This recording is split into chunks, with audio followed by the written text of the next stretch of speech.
O, di ba? Ganyan ang mag-PowerPoint ng Kuya Joe dito. Puro blank, walang ambag sa Pilipina. Pag something hematopoiesis, production ng mga blood cells. And we have different blood cells. We have your RBCs, your WBCs, and of course, your platelets. Cellular formation, proliferation, differentiation, and maturation of blood cells. Okay, stop tayo dun. Nabanggit ko sa inyo ang meaning ng hematopoiesis. Ang pinaka-important ng gagawin ko is yung gagawa tayo ng notes, di ba? Gagawa tayo ng notes. After nyan, gagamitin natin yung PowerPoint ni Ma'am Weng for additional information. Makinig. Okay. Wow. Talagang magsusulat tayo. Sa ating hematopoiesis, we have different stages. Stages of hematopoiesis. Hindi ko ito ibibigay so isulat nyo. Hematopoiesis. Number 1 would be the mesoblastic. Mesoblastic. Number 2, yung hepatic. Number 3, yung myeloid. Ulitin ko, number 1, yung mesoblastic. Number 2, yung hepatic. Number 3, yung myeloid. Yung myeloid. Anong meron sa mesoblastic? Anong meron sa mesoblastic? Nag-start ito as early as the 19th day of gestation. 19th day of gestation. 19th day of gestation. Okay na? Okay na. Pero tandaan na yung mga blood islands remain active for 8 to 12 weeks. Ulitin ko, ang mesoblastic nag-start sa 19th day of gestation. Active lang siya for 8 to 12 weeks. Ulitin ko, mesoblastic, 19th day of gestation, active lang siya for 8 to 12 weeks. Question, bakit meron tayong tinatawag na mesoblastic? Ano ang purpose ng mga blood cells ito? Anong purpose ng blood cells ito? Pag mesoblastic, ang mga blood cells na primarily na ginagawa is red blood cells. Ulitin ko, pag bentong stages, ang pinaka-primarily na ginagawang blood cells would be the red blood cells. Bakit red blood cells? Anong main purpose ng red blood cells? It is to not carry the oxygen from different parts of the body kasi minsan nagagamit natin pero maging technical tayo yung ginagamit sa board exam. Ang main purpose ng erythrocytes or ng red blood cells ay to produce hemoglobin. Bakit? Because the hemoglobin will carry the oxygen from different parts of the body. Di ba? Hindi yung red blood cells. So, ulitin ko, red blood cells produce hemoglobin. Hemoglobin will help in carrying oxygen from different parts of the body. Huwag kakalimutan. Sa mesoblastic, meron siyang sariling embryonic hemoglobin. May tinatawag na embryonic hemoglobin. Sana tama yung sinasabi ko sa inyo. Sana tama din ko kasi sure. We have your goer 1. We have your Portland. And yung goer 2. Para maganda ng notes siya, yung ginagawa ko, di ba? Pwede na pang notes, no? Yung goer 1 natin, meron tayong, ang hemoglobin kasi, yung hemoglobin nito, may mga chains, no? It is consist of chains, no? Sa goer 1, meron tayong 2 zeta and 2 alpha chains. Klaro? Sa goer 1, meron siyang 2 zeta and 2 zeta and 2 epsilon to guys. 2 zeta and 2 epsilon.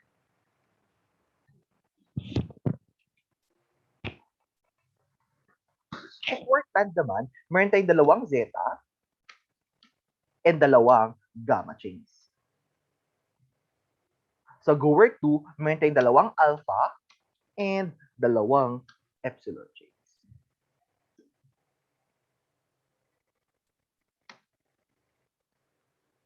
Dalawang epsilon state. Ito ang mesoblastic.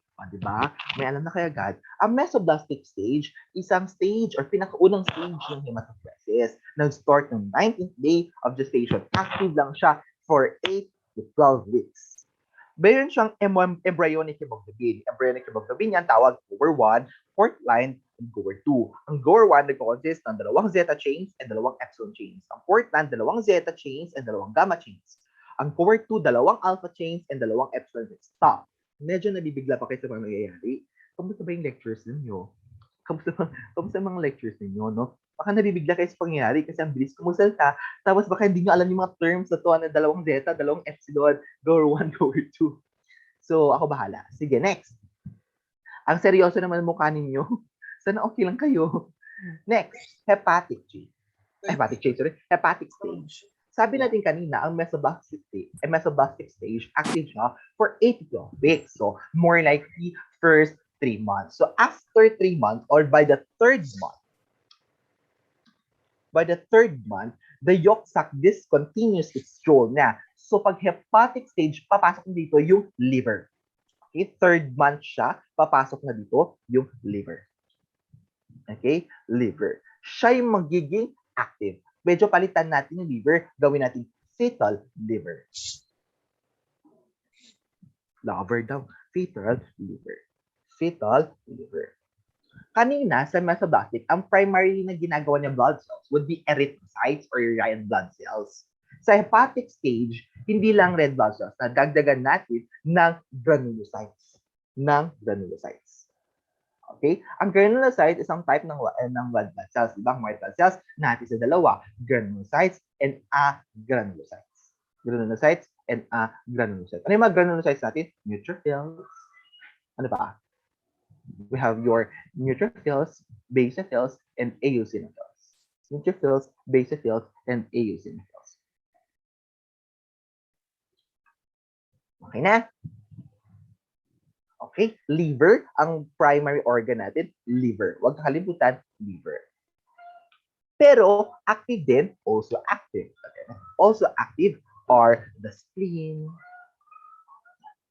thymus, and lymph nodes. Are the spleen, thymus, and lymph nodes. Spleen, thymus, and lymph nodes. Kanina, may tinatawag tayo embryonic hemoglobin. Dito, may hemoglobin din tayo. So, ano mo hemoglobin niya? We have your HbF, fetal hemoglobin. We have your HbA1. We have your HbA2. HbA1, HbF, HbA1, HbA2.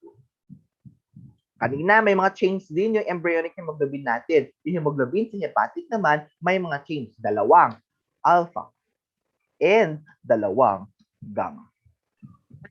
Dalawang alpha and dalawang beta.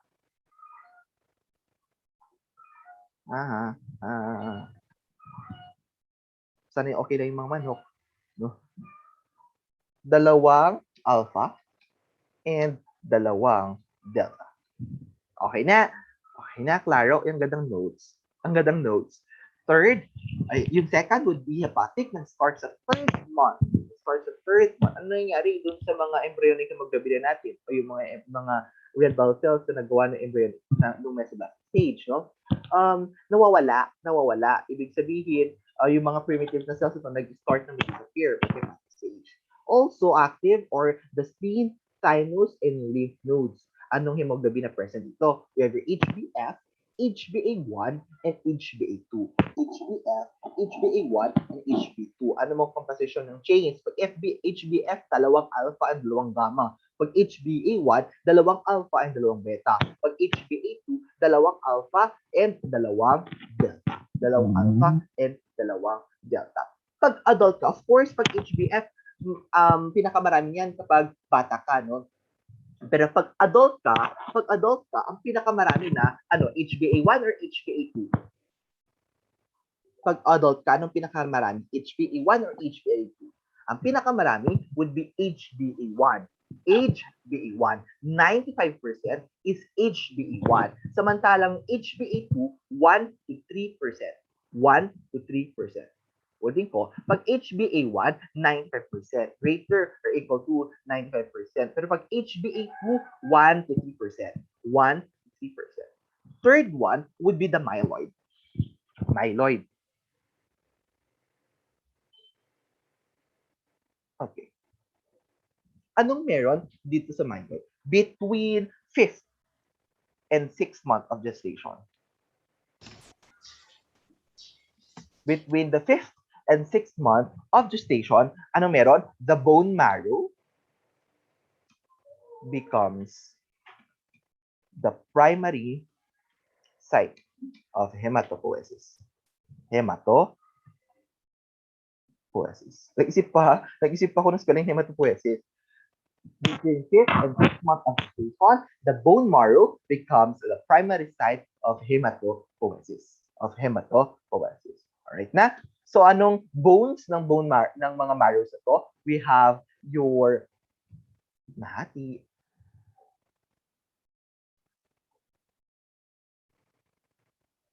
Pag child, ang pinaka-common na bones would be the skull. We have also the clavicle, sternum, ribs, vertebra, and pelvis. Isama na natin sa long bones.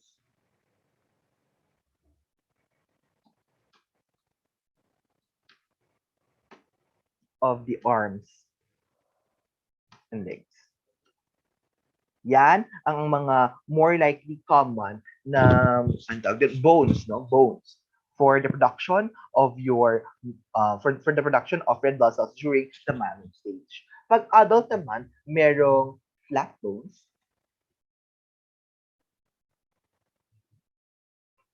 only. Flat bones or where we have your skull ulit, your clavicle,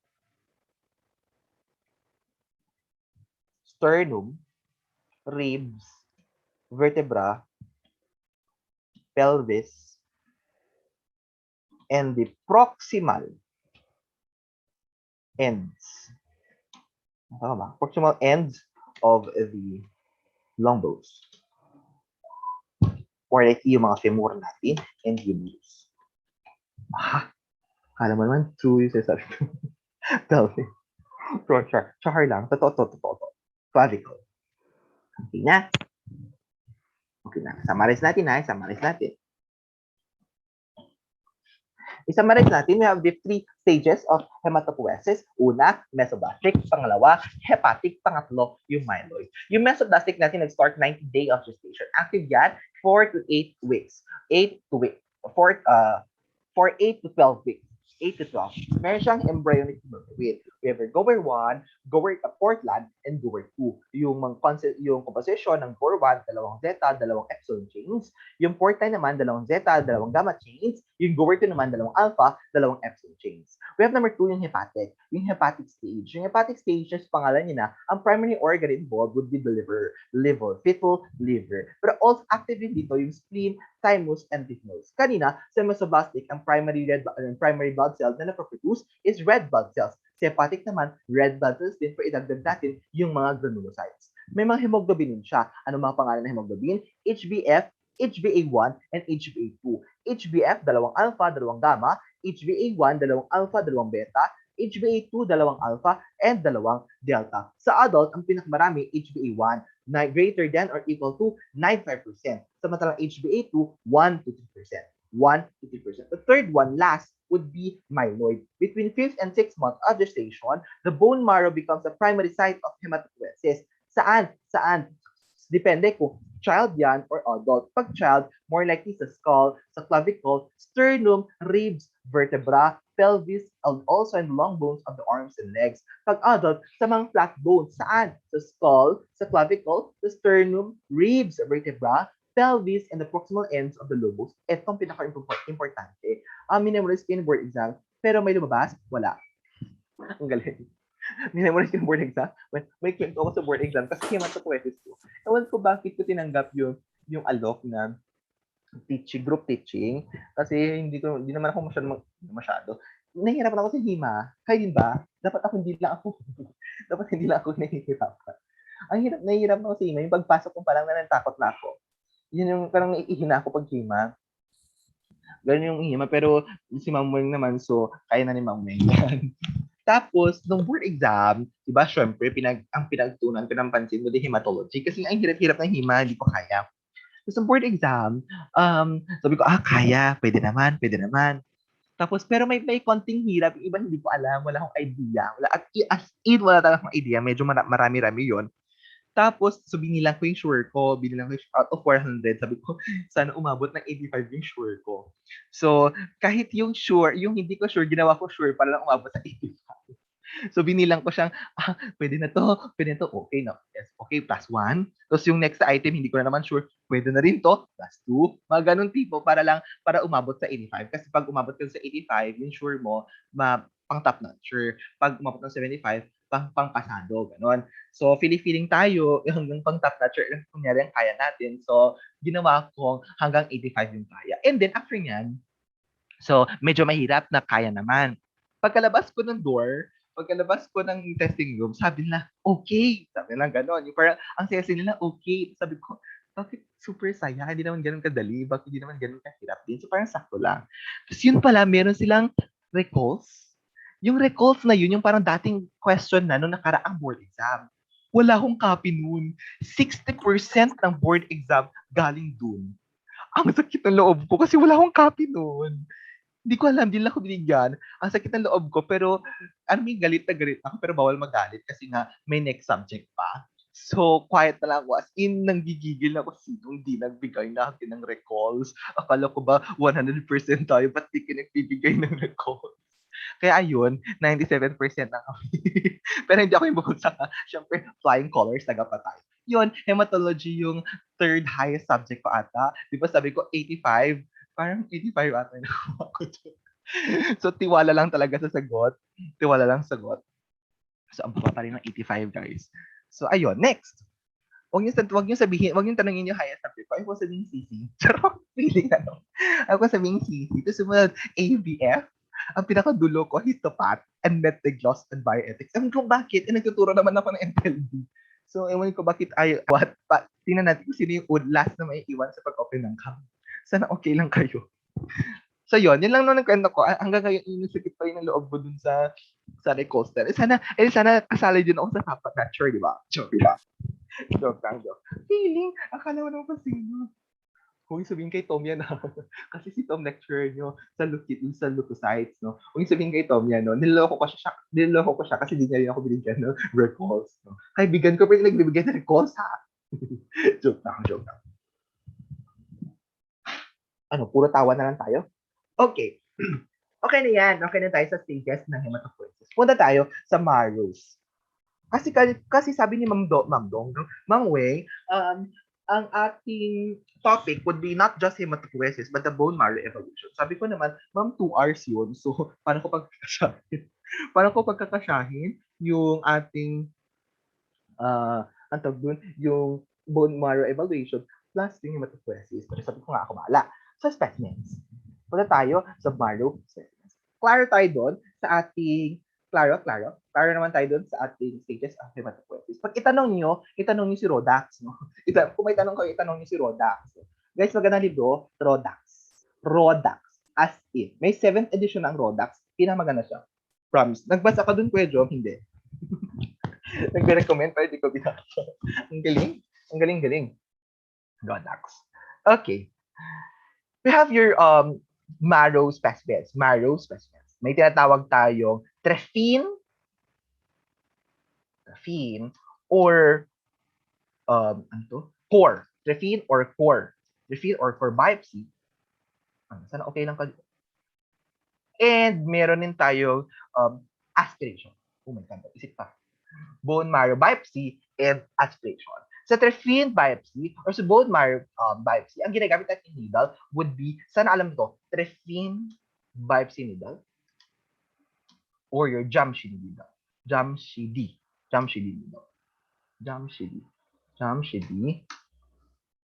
needle. Sa aspiration naman, may ginagamit tayong needle. Ang pangalan ng needle na to would be your aspiration needle. Pero may pangalan to. Aspiration needle or University of Illinois sternal needle. Ay, buti ba sila? Ang bongga lang, no? Ang bongga lang. Trephine or biopsy for gagamit ang needle, trephine biopsy needle or Jamshidi needle. Pag aspiration naman, aspiration needle or University of Illinois sternal needle. Bakit important yan? Bakit important yan? Yung aspiration or bone marrow aspiration, very important to detect now or to determine the myeloid and the myeloid to erythroid. The myeloid to erythroid ratio. To determine the myeloid to erythroid ratio. Myeloid would be the granulocyte precursors. Ang erythroid naman natin yung ating erythrocyte precursor. No, granulocyte precursor and yung erythrocyte precursor. Myeloid to erythroid ratio. So ano ang myeloid to erythroid ratio?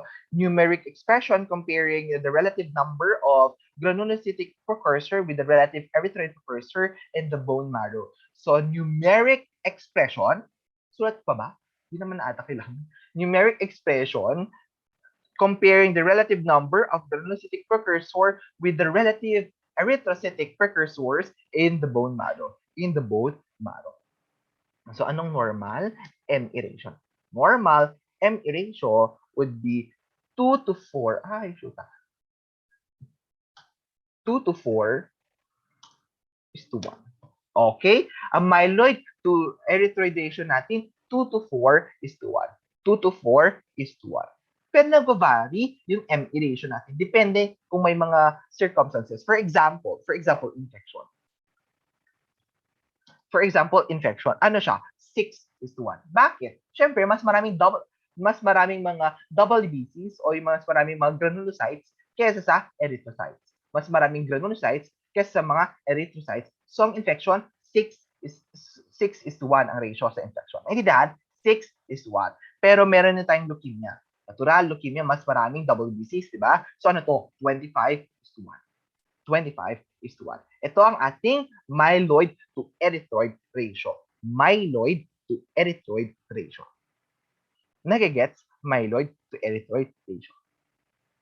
Dagdagan ko na sasabihin. Nasaan na ba yung, sige. Magdadagdag ako ng mga konting notes, no? Konting additional notes, extra additional notes, kumbaga. Meron tayong myeloid hyperplasia.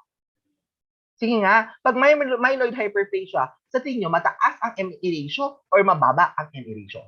Mataas ang ME ratio or mababa ang ME ratio? Di ba nga, pag ME ratio, nasa numerator yung myeloid, nasa denominator yung erythroid. So pag may myeloid hyperplasia, increase the number of cells, mas maraming nasa numerator. In short, increase ME ratio.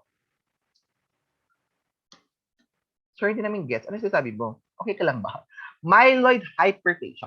Hyperplasia increase the number of cells. So meron siyang meron siyang pagtaas ng cells or ng mga myeloid cells. Naintindihan? Pagtaas ng mga myeloid cells. Ang myeloid nasa numerator, nasa denominator yung erythroid. Since mataas yung numerator mo, na malamang sa malamang mataas ang ME ratio mo. Meron din tayong tinatawag na myeloid hypoplasia. Kabaligtaran naman. Since may myeloid hypoplasia, mababa yung numerator mo. Ibig sabihin, magkakaroon ng decrease ME ratio. Meron din tayong tinatawag na erythroid hyperplasia. Mataas yung denominator mo. Since mataas yung denominator mo, anong sagot? Decrease ME ratio.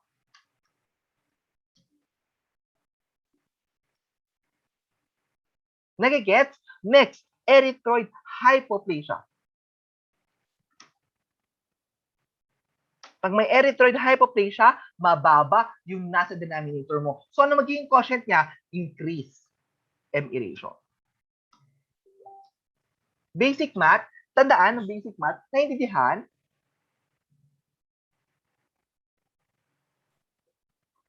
Lalo naman, increase ME ratio, decrease ME ratio, naiintindihan, maging klaro naman. Klaro? Okay. Yes, sir. Ay, Edmarie na din uktos. Since klaro naman siya, pag-summarize yung lecture natin ngayon. Pag-summarize yung lecture natin ngayon. Sabi ko sa inyo, 90% chika, 10% yung lecture. 90% chika, 10% yung lecture. Puro katatawanan lang tayo. Hindi ko nga sure ako naging teacher dito, baka wala kayong natutunan. Joke lang. Hindi naman. Yung mga cytogen, may mga natutunan ba kayo noon? Or puro tumawa lang tayo? Nasaan nga Kyle? Nasaan ka Ferdinand? Umalis na kayo? Walang hiya kayo ah. Nasaan kayo? May natutunan ka ba kayo nun? Yes po. At parang doubtful yung yes ko. Parang may konting hinanakit, may konting, ewan ko, yung taas naman ako bigay grade. Wala ako binagsak eh. Wala ako 9 o 7 nun. Ang lowest ko ata 82. Diba? Mga lang. Pero umiyak-iyak ata yung mga yan sa mga quizzes. Next! Okay na tayo sa bone marrow aspiration. Hindi ko na ilagay. Aspiration to. Aspiration.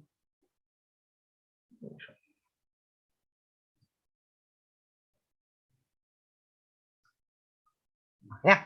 Next naman, dumako tayo sa bone marrow biopsy. Para saan yung biopsy? Yung bone marrow biopsy. Very important to determine the bone marrow cellularity. Alam mo naman, totoo yung sabi, bone marrow cellularity. Bone marrow cellularity. May ibig sabihin ang bone marrow cellularity. Percentage lang yan of marrow space occupied by hematopoietic stem cells or epithelial cells. Hematopoietic cells compared with fat. Ulitin ko, percentage ng marrow space occupied by the hematopoietic cells compared with fat. Compared with fat. Bakit? Bakit? Ano ang normal or normal cellular for adult? We have for fat 10 to 50%. 10 to 50%. Ang mga hematopoietic elements naman, hematopoietic elements will be 40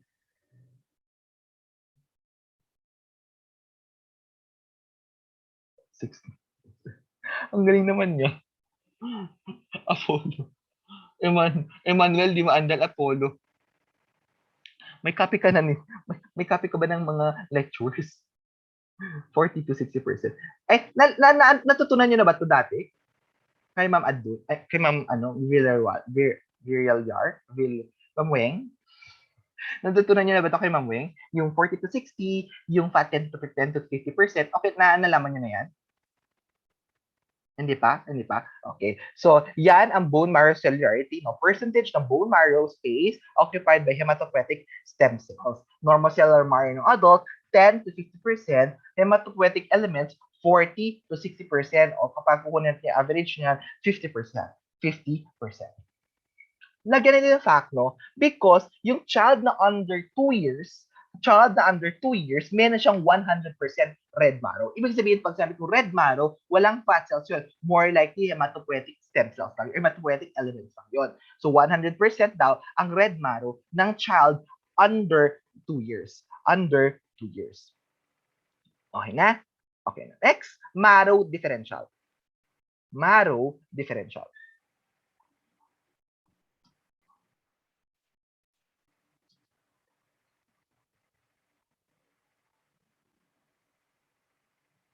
Ang marrow differential recommended that at least 500 and preferably 100 cells to be counted for a marrow differential.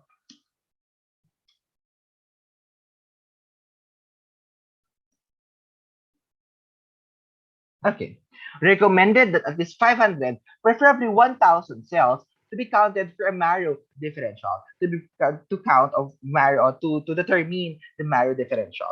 So, 500 to 1,000 cells dapat ang makount mo para sa marrow differential. Bakit ang itong marrow differential? I-check natin yung mga different cells na present sa marrows, present sa bone marrow. For example, myeloblast, yung promyelocyte, yung myelocytes, meron tayong metamyelocytes or juvenile, meron tayong neutrophils, mga eosinophils, lahat, no? Lahat. Pati mga blasts. Anong pinakamarami? Anong pinakamarami would be yung ating meta-myelocytes or juvenile. Juvenile. We have your meta-myelocytes ang pinakamarami. So, yung maliban doon sa mga hematopoietic elements natin or hematopoietic cells natin, may mga present din na other bone marrow cells. For example, yung macrophages.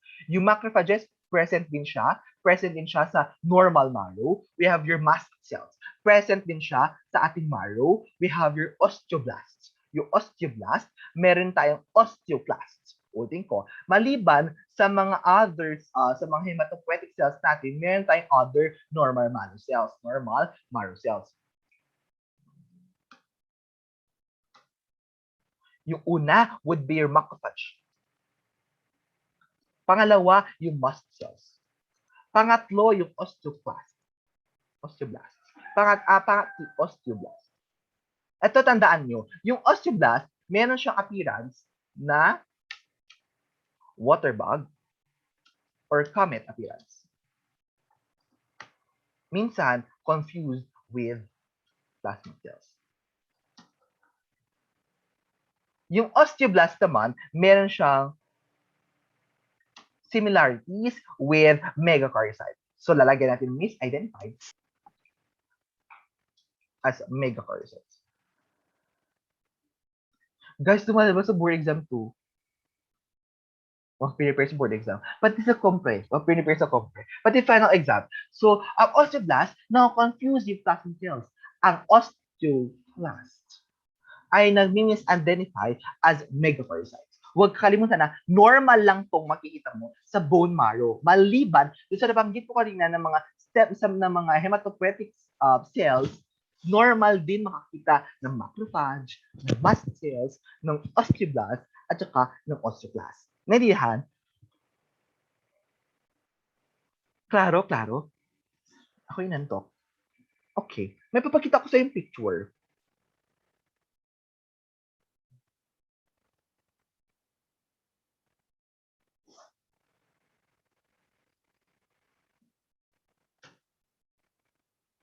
Ito, kita naman yung picture.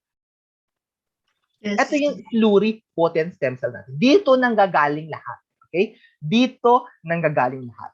Sumunod dito, we have your mga committed cells. Your granulocyte macrophage colony-forming unit. Meron tayong eosinophil colony-forming unit. Meron din tayo mga basophil colony-forming unit and megakaryocyte erythroid colony-forming unit. Ito yung mga committed cells natin. Start tayo doon sa mismong structure or mismong pag-develop ng mga red blood cells, ng white blood cells, and ng ating mga platelets. So start tayo sa pluripotent hematopoietic stem cell. Pluripotent hematopoietic stem cells. May tinatawag tayong cytokines. Yung cytokines na yan, very important para ma-trigger pa yung pag-develop ng ating mga red blood cells, ng mga white blood cells, in short, ng mga hematopoietic cells. So, meron tayong mga cytokines na para mag-develop pa or mapabilis yung pag-develop ng mga hematopoietic cells natin. For example, meron tayong tinatawag na stem cell mobilization. Stem cell mobilization, may mga cytokines to increase or to enhance, no, or to fasten your your stem cell mobilization. We have interleukin 3. We have also your GCSF, granulocyte colony-forming unit, colony-stimulating factor, and your GM-CSF. So we have your interleukin 3, huwag kakalimutan, interleukin 3. We have your GCSF, and your ating GM-CSF. GM-CSF. Stem cell mobilization for stem cell mobilization. Actually, hindi ko gusto yung picture. Ewan kong bakit. Hindi ko alam saan nakuha to. Hanap ako ng iba. Yung talaga yung papakita. Wala ba mas maganda? Chon. Hindi ko mas maganda. Hindi ko gusto. Ito na lang. Nakaka-stress. Wait lang. Wait lang. Hanap ako ng magandang picture. Para at least, kaya naman sa inyo.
Nakahanap ako. Natuwa. Nakahanap ko. Wait lang.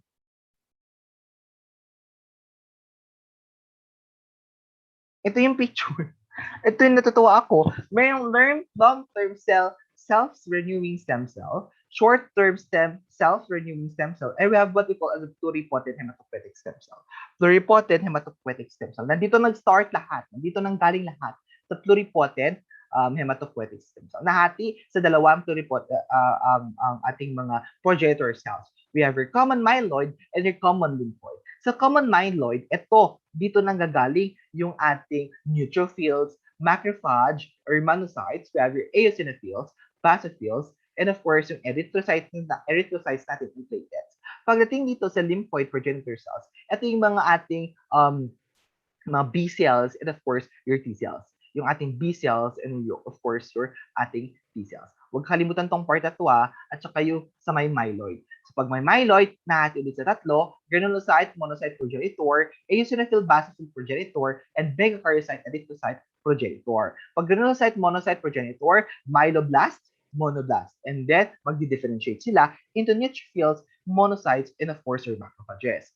Next naman, yung eosinophil basophil progenitor. Nahati sa dalawa, myeloblast, nahati sa dalawang parts, so, pero parehas silang myeloblast. We have your eosinophil and of course your basophil. Pag megakaryocyte erythrocyte progenitor naman, we have yung cells for your erythrocytes and of course yung ating platelets.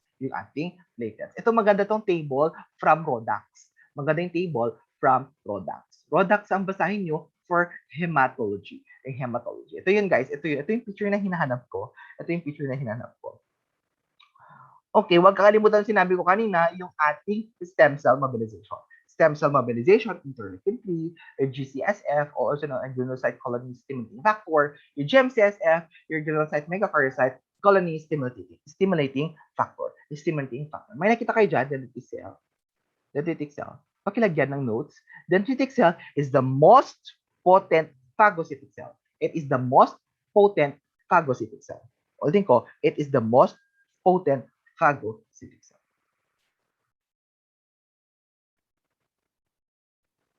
Di ko na alam kung saan yung XA. Most potent phagocytic cell. So, wag na yan, kasi tsaka yung picture. Okay na tayo doon. So, at least may ipakita ko kung ano yung itsura ng ating pag-develop ng mga different cells. Next naman, yung mga commonly used clusters of differentiation matters. Clusters of differentiating markers. Pag mabanggit ang CD2 and CD3, anong pinag-uusapan dito? Pag CD2 and CD3, yung mga lymphoid or pan-T cells to. For CD2 and CD3, yung ating mga T cells ito. Pag CD4 naman, ang tinutukoy dito would be yung ating helper or inducer T cells.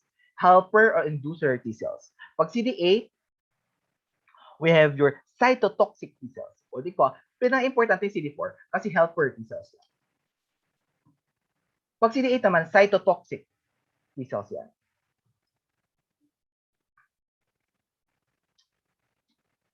Huwag kalimutan niya, CD4, CD8, helper T cells, and cytotoxic T cells. Pinaka-importante yung CD34. Ano yung CD34? Stem cell marker.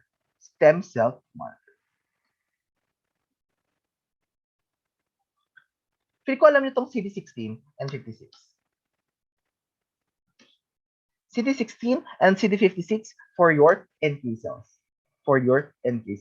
Napapansin niyo siguro kung ano yung mga lalabas, yung naka-bold, no? CD16, CD56 for your NK cells. Meron pa na dinagdag namin to, CD10. Tama? CD10, your CALA. Ano yung CALA? Common Acute Lymphoblastic Leukemia Antigen. Common Acute Lymphoblastic Leukemia Antigen. Parang ayoko isulat kasi ang haba. Common Acute Lymphoblastic Leukemia. Feel ko yung nasa isip nyo ngayon, ang daming i-memorize. Ang dami na i-memorize. Madami na. Diba? At least marami na kayong information na nalaman. Kamusta kayo sa ibang lectures? Okay naman. Okay naman kayo sa ibang lectures, ibang subjects, no? Second year na kayo, ay third year na kayo, professional subjects, Bakte, ano pa ba? Bakte, yung, ay nagpara na kayo, no? Bakte na sa isip ko. Hema, ano pa? AUBF po. AUBF, nung makasama ko yun, yung nahati kayo magkakaiba kayo ng teacher. Nung magkakaiba ng teacher, meron si TJ, si Mart, si Sir Christian, Kuya Jess, Sir Jess, so yung mga teachers ng AUBF. So, tapos, of course, yung hematology, si Ma'am Weng. Okay, next. Wait, pala third year. Pasensya na sa schedule, no, nakakahiya naman. No, medyo mag-adjust sa schedule. Kasi si Solomon nga, sabi ko October 2 siya. October 2 si Solomon, no? So, punitin ang schedule. Charot. Hindi na susunod ang schedule. Punitin ang schedule. Nakakahiya naman mag-share nga. Actually, may nag-share ng My Day ata. May nag-share sa akin ng My Day na punitin ang schedule. Ganun ata. Last week ata yun. So, hindi naman against sa kanya yun. Natawa lang ako. Next. Medyo napagsabihan ko ata yung mga president ng time. Okay na tayo dyan sa mga common used CV markers natin. Mag-introduction lang yun ng hematopoiesis at saka ng bone marrow evaluation ha. Doon mismo tayo sa ating bawat cells. Sa bawat cells. Okay? Nahati, di ba? Sa 5 ang mga cells natin. We have red blood cells, yung white blood cells nahati sa 5. Hati sa 3 pala yung kanina, hati sa 3 yung ating mga blood cells. Una, red blood cells. Pangalawa, white blood cells. Pangatlo, yung ating platelets. Pero, yung ating white blood cells, nahati sa 5. We have your never let monkeys eat bananas. Neutrophils, lymphocytes, never let monkeys, monocytes, eat eosinophils, bananas, basophils. Never let monkeys eat bananas. Bakit kailangan pa na mnemonic? Yung madali naman ibigin. Kasi yun yung arrangement ng kung sinong pinakamarami sa pinakakukunti. So, neutrophils sa pinakamarami. So, never let sumunod lymphocytes. Never let monkeys, M would be monocytes. Eat next, eosinophils. Last would be basophils. Kukunti lang yan. Actually, less than 1%. Or minsan sa bawat slide na magiging natin, wala talaga tayo nagkikita ng basophils. So, never let monkeys eat bananas. Pinakamaraming neutrophils. Hindi na ako magsasabi masyado ng white blood cells kasi si Tom yan. No? Si Tom yan, yung mga different gagamitin niya kung para saan yung mga cells na to, ganon. Si Solomon naman sa ating red blood cells indices. Red blood, hindi ko na kaya. So, sila na bahala. Hindi ko na kaya i-explain kasi baka sabihin, Jom, sinabi mo na naman, ano i-explain ko? So, controlin ko yung mga sasabihin ko ngayon para at least hindi magalit ang Mon sa akin, ang Solomon sa akin. Kasala pa ako. Okay. Red blood cells. Okay. Ang sipag, red blood cells. Red blood cells. Saan ba kayo nakakita ng teacher? Naggumawa ng sariling PowerPoint, naggumawa ng lecture sa mismong lecture niya. Sa akin lang. Ako lang. Next. Red blood cells. Erythropoiesis ang tawag natin sa development ng ating red blood cells. Erythropoiesis. So, the primary regulator ng ating erythropoiesis is our hormone, erythropoietin. Erythropoietin. The primary regulator of the process is erythropoietin. The primary regulator of the process is erythropoietin. Paano to? Of course, no. Ang kidney kasi mag-release ng erythropoietin. Erythropoietin will trigger the development of red blood cells or the production of red blood cells. Siyempre, kapag kung nasa-sense niya na madami ng red blood cells o kukunti lang i-release ng kidney na hormone na erythropoietin. Pero pag sabi niya, ang kukunti naman ng red blood cells, yun, magbibigay yung kidneys o mag-trigger or mag-release yung kidneys ng erythropoietin para at least ma-trigger yung pag-develop ng ating red blood cells. So, ganun, kontrolado ng erythropoietin. Erythropoietin. So, bigyan ko kayo ng numbers, no? 3 to 5 days. 3 to 5 days.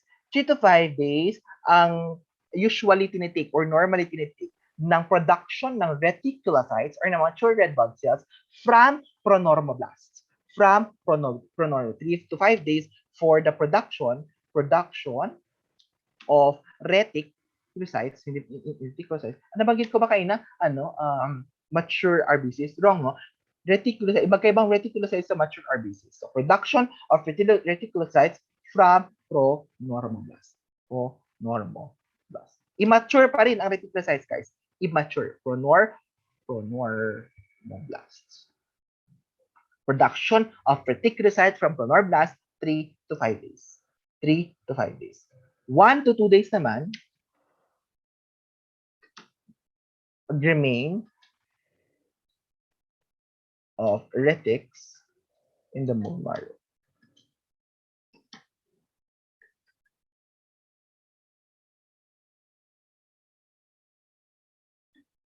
One to 2 days, mag-stay ang ating retics in the bone marrow.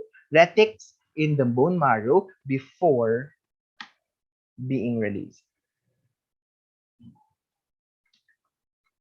in the circulation. 1 to 2 days, retics in the bone marrow before being released in the circulation. Next naman, 1 day. 1 day, ang tawag doon, reticulocyte, maturation of reticulocyte.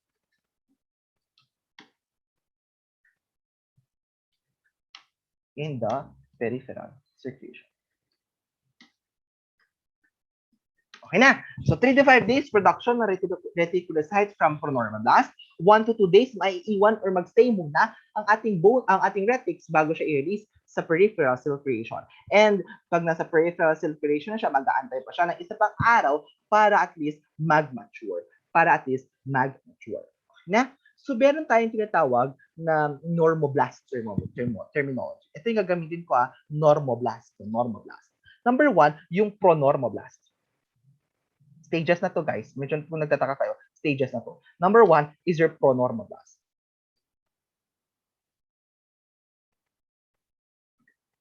Okay, pronormoblast. Sa rubriblast terminology niya, ang ginagamit is rubriblast. Nahati kasi yan, no? Depende kung anong gagamitin natin, kung normoblast terminology ba o rubriblast terminology. So pag normoblast terminology, pronormoblast ang pinakaunang stage ng red blood cells. Pero pag rubriblast terminology, rubriblast ang first stage ng ating red blood cells, stage ng red blood cells. Anong meron dito? Deeply basophilic. Ano pa? Relatively small amount appearing as a band around the nucleus.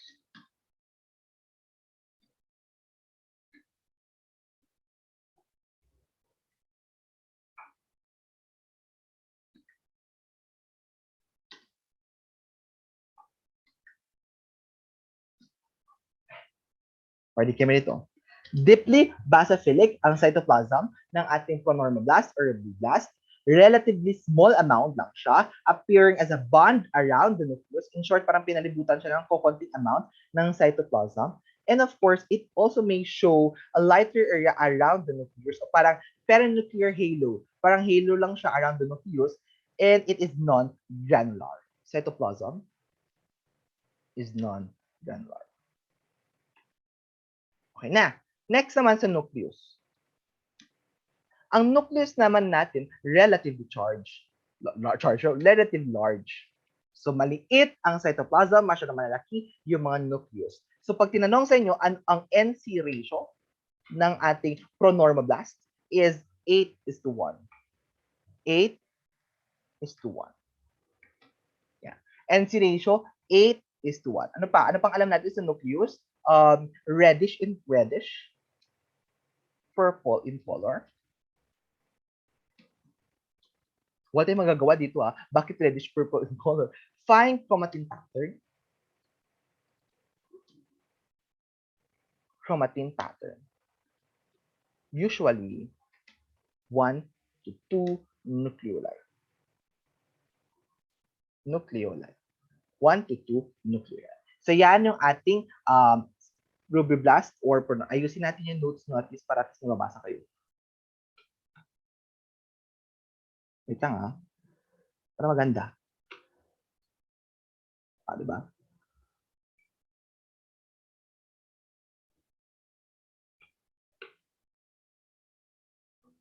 Oh, may notes na kayo. Gusto mo yun? Okay. Wow. Tuwang-tuwang may notes na sila. We have your pronormoblast or rubiblast. Cytoplasm is deeply basophilic, relatively small amount appearing as a band around the nucleus, and it is non-granular. Pag sa nucleus naman, relatively large, so kaya siguro maliit yung ating cytoplasm kasi na-occupy na masyado ng ating nucleus. Kaya ang NC ratio niya or nucleus cytoplasm ratio 8:1. So in short, malaki, no? Malaki ang nucleus, 8:1. Reddish purple in color, fine chromatin pattern, and usually 1 to 2 nuclei. Yan ang ating pronormoblast. Pronormoblast or ating rubiblast. Number 2 is our basophilic normoblast. Basophilic normoblast.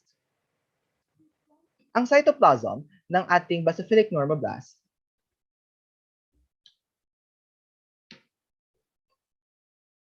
ay intensely basophilic. Intense basophilic. Non-granular.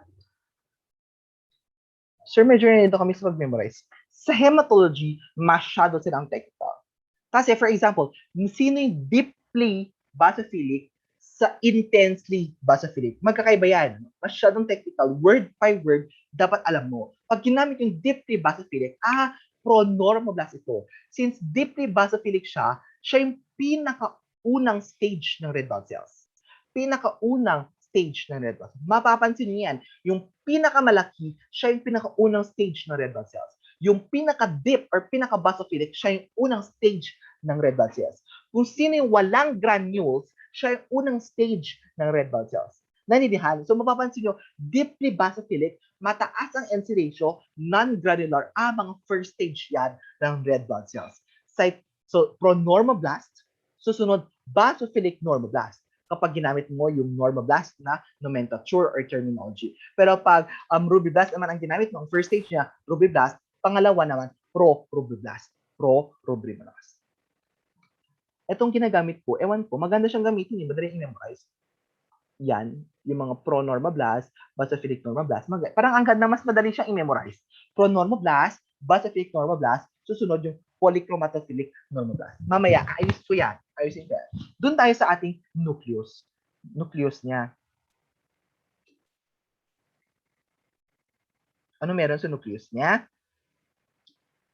Maliit na lang. Maliit na lang yung nucleus niya. Bakit? I mean, compared doon sa pronormoblast. Sabi ko kanina, kung sino yung pinakamalaki NC ratio, siya yung pinakaunang stage. Siya yung pinakaunang stage. Nadagdagan nadagdagan ng term dito, no? For example, dito, relatively large din, pero ang NC ratio is 6:1. O, di ba nabawasan? Basta ang pinakamalaking NC ratio, huwag kakalimutan yung ating pronormoblast. Kung sino may pinakamalaking NC ratio, pinakaunang stage ng ating red blood cells. Pinakaunang stage ng ating red blood cells. Ano pa alam natin sa ating nucleus? Ang kanyang, di ba kayo na may fine chromatin pattern? Dito naman, chromatin pattern is slightly coarser than the previous stage. Ayusin natin to, yung mga alam ninyo tungkol sa ating different stages. Next naman, nucleoli are usually not visible if present.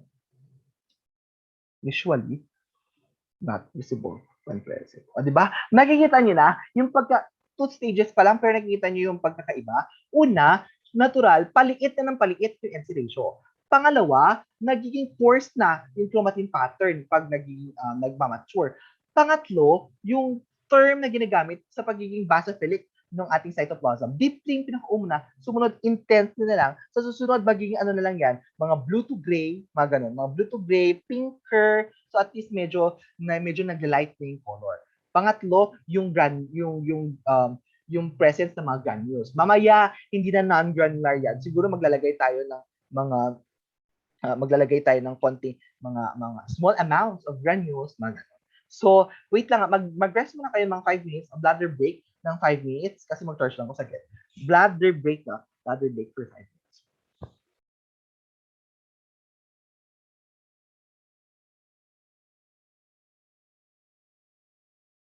When, so 2 hours lang daw. Hindi ko kaya. Kailangan 2 days. Sige, try ko. Next, we have your polymorphic. Ano ba to? Chromatophilic normoblast. Polychromatophilic normoblast, pag namit ating rubrulast na terminology or nomenclature, ang gagamitin natin, ano to? Rubricide. Okay, differentiate natin yung cytoplasm niya. Diba? Ginagawa maayos. Ginagawa ko ng notes. Nakakaya na.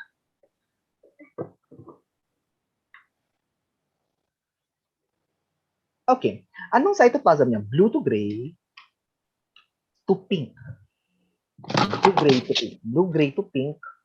Gray. Due to the start of hemoglobin. Na? Blue gray. Sana okay ka lang? Sana okay ka lang? Blue gray to pink gray due to the start of hemoglobin production. In short, pakilagay sa notes. Ang polychromatophilic normoblast, it is the start of hemoglobin production. Kung may start na nag-last, it is the last stage of capable of mitosis or cell division. Ulitin ko, ang polychromatophilic normoblast, very crucial yan na stage kasi marami kang kailangan tatandaan. Una, start na hemoglobin production. Pangalawa, it is the last stage capable of cell division or your mitosis. Okay na. Next, ang ating nucleus.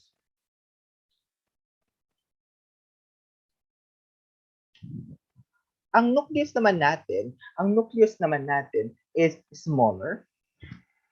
Ano pa? Ang NC ratio natin, natural, mas naging maliit. Ang NC ratio, mas maliit. So, approximately 4:1. 4:1. Na? Okay na? Chromatin pattern. Kanina, slightly coarser. Ngayon naman, chromatin pattern is coarse and clumped.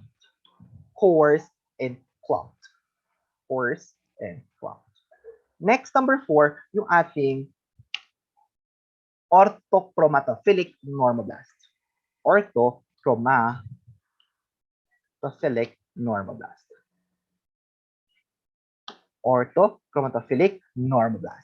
Also known as your meta-rubricide.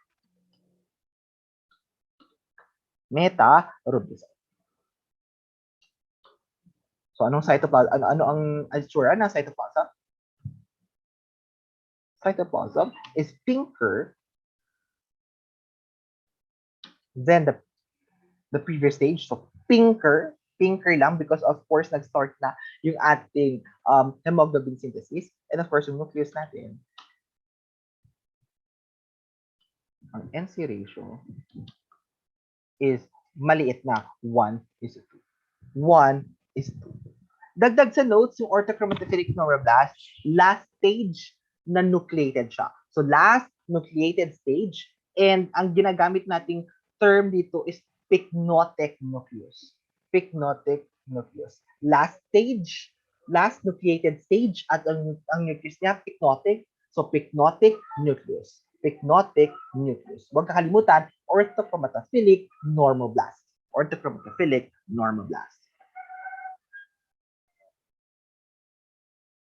Next, number 5 is ang ating polychromatophilic erythrocyte. poly, chromatophilic, erythrocyte. Also known, kilala nito, reticulocyte. Ito na yung reticulocyte. Reticulocytes. Okay? Reticulocytes. So ano ang cytoplasm niya? Ang cytoplasm niya, fine basophilic reticulum of RNA. Fine basophilic reticulum of RNA.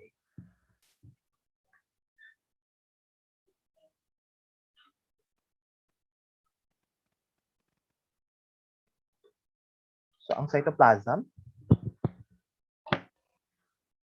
contains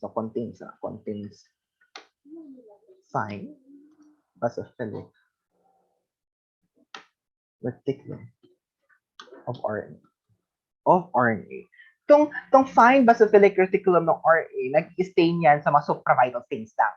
So kung may isip kayo supravital stain, maaari ang in-stain ko would be your reticulocyte. Okay na? Your reticulocyte. Kasi may tatlong mga cells lang ang nai-stain ng supravital stains. We have your reticulocyte, we have your bodies, Heinz bodies. We have also yung hemoglobin H. So, iniisip ko talaga kung ano yung mga yun. So, we have your reticulocytes, your Heinz bodies, and your hemoglobin H. So, RH kayo naman yung mnemonics nun eh. So, basta sure ako, yung supravital stain, isa sa stain ng supravital stain would be your reticulocytes. Huwag kakalimutan, no? Huwag kakalimutan. Next, yung nucleus. Paliit ng paliit. Yung ating nucleus. Ano sa tingin niyo ang lalagay ko dito sa nucleus? Non-present. Or not present. NA. Nucleus. Wala na kasi nga last nucleated stage would be orthochromatophilic normoblast. And of course, ang pinaka-last would be your mature red blood cells. Mature RBCs. Pares lang, mature erythrocyte, pares lang, mature RBCs.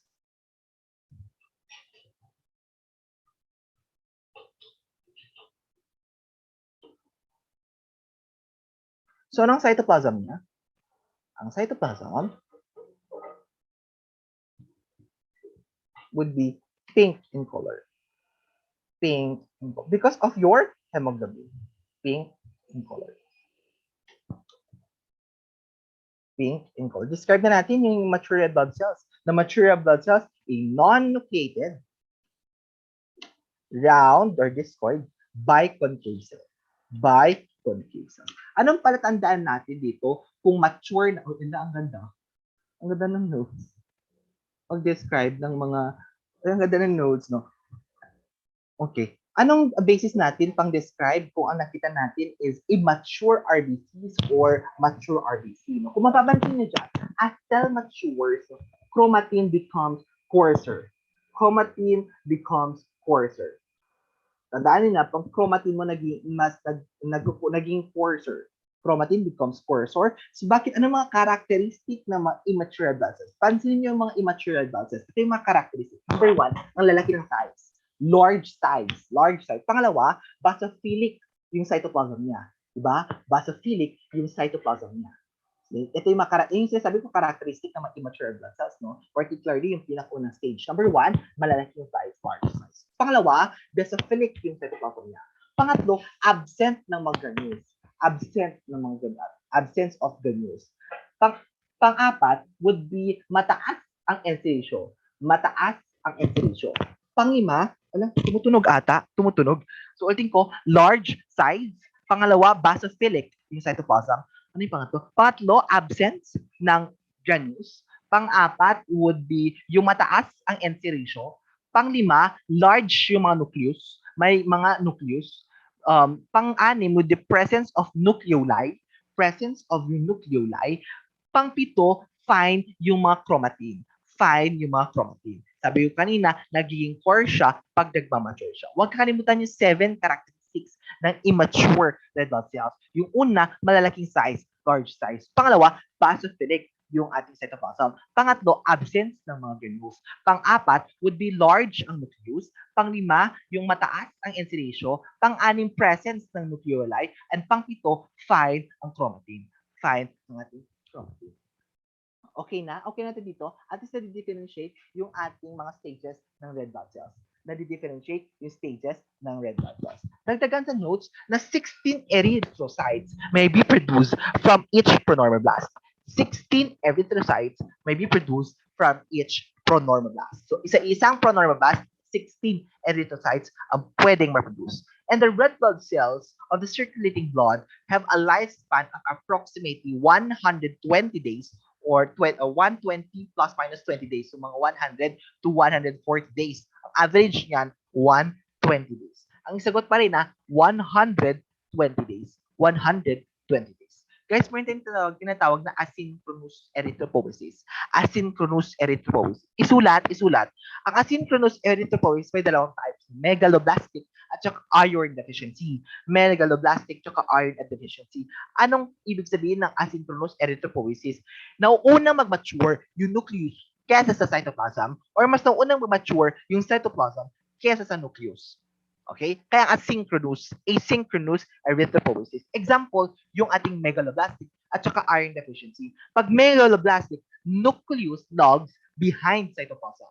Nucleus logs behind cytoplasm. So, nang itsura niya, malaliit or malaki ba or maliit ang ating ang cytoplasm? Malaki ba or maliit yung ating cytoplasm? Since nucleus logs behind cytoplasm, sabi natin, mas malaki yung nucleus pag immature siya. Mas malaki yung nucleus kapag immature siya. So since nucleus logs behind cytoplasm, malaki siya. Hindi siya nagmamature, hindi siya lumiliit or hindi siya nawawala. Naintindihan? So ang itsura niya, malaking nucleus and then liit na cytoplasm. Megaloblastic anemia. Megaloblastic anemia. Okay? Anong characteristics niya? Oval. Siguro oval macrocytes. Oval macrocytes. We have also yung pangalawang type ng asynchronous erythropoiesis, yung iron deficiency. Yung iron deficiency. Natural, yung cause niyan, iron deficiency. Cytoplasm logs behind the nucleus. Cytoplasm logs behind the nucleus. So masyadong malaki yung ating masyadong malaki yung ating pares lang, maliit masyado, and then masyado malaki yung ating nucleus pa din, and then maliit masyado yung ating cytoplasm. Naintindihan? So, ang NC ratio niya, baliktad naman. So, ating cytoplasm logs behind the nucleus. Cytoplasm logs behind the nucleus. Ang characteristic niyan, microcytic hypochromic RBC. Sir, question, bakit mayroong cytoplasm logs behind the nucleus? Bakit hindi nagmamature yung cytoplasm? Bakit? Because of inadequate iron na kailangan for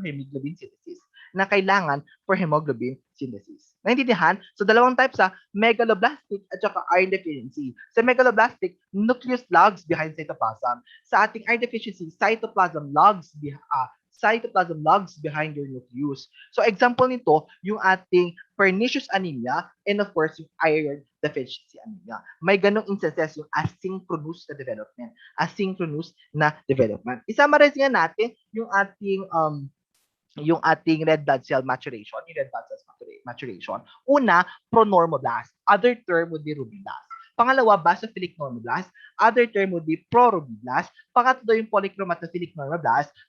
Pang-apat, yung orthochromatophilic normoblast. Pang-lima, polychromatophilic erythrocyte. And then, ang-anim mature blood cells. Guys, huwag malilito dito sa 5 and 3. Pag nabasa, polychromatophilic erythrocytes, retics yan. Retics. Anong nai-stain ng ret? Anong ginagamit na stain for retics? We have your supravital stain. Huwag kakalimutan ang ating polychromatophilic normoblast. It is the last stage capable of mitosis or cell division. Also, it is the start of hemoglobin synthesis. Pang-apat, yung ating orthochromatophilic normoblast, huwag kakalimutan na last stage or last nucleated stage. And also, yung nucleus, ang tawag sa kanya, pycnotic nucleus. Okay na tayo sa red blood cells kasi topic to ni Solomon ng red blood cells. At least nagkaroon kayo na idea about red blood cells. So lahat ng tanong nyo, sa kanya nyo itanong. Kasi siya may alam ng red blood cells.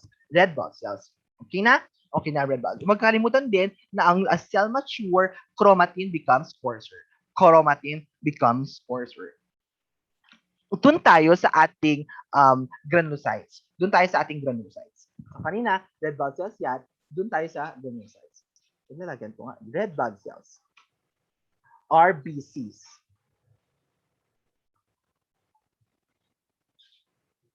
Next. Granulocytes.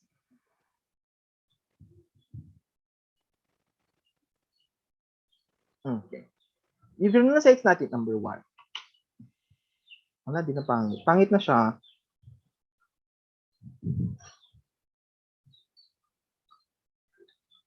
Ang laki din. Ang laki din. Wait lang.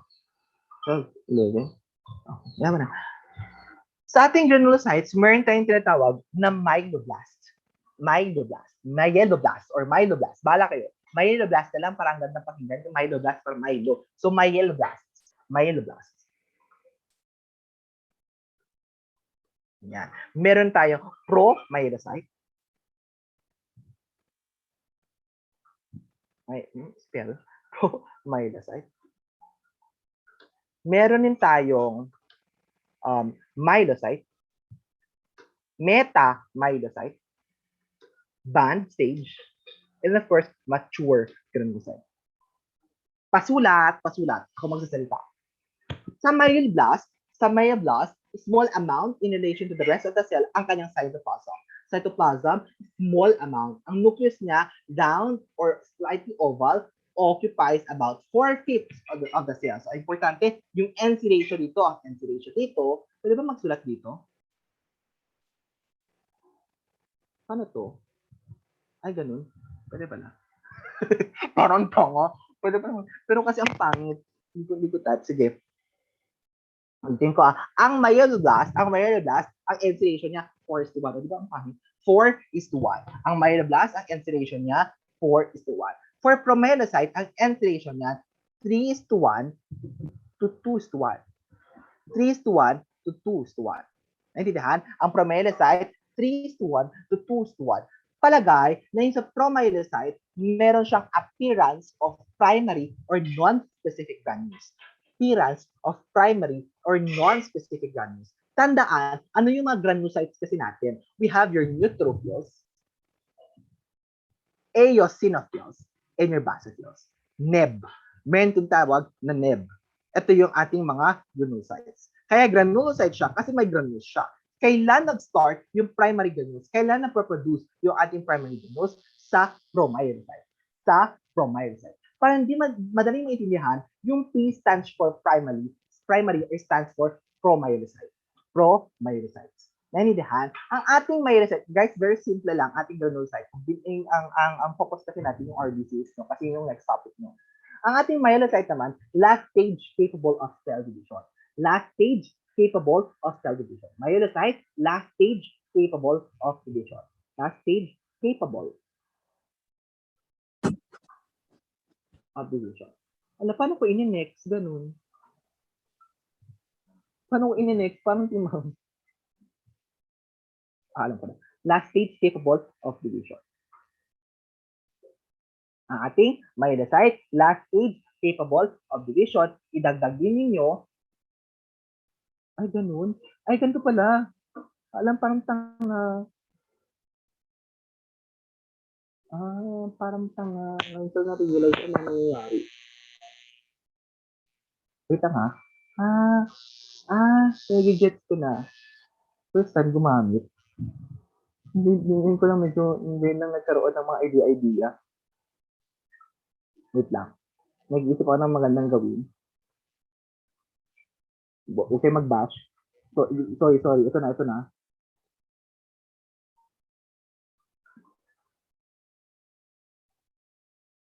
Sorry.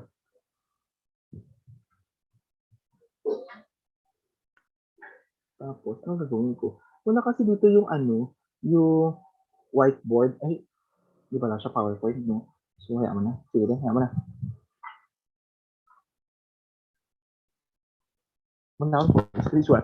Okay, sabi ko kanina, ang myelocyte would be the last stage capable of cell division. Last stage.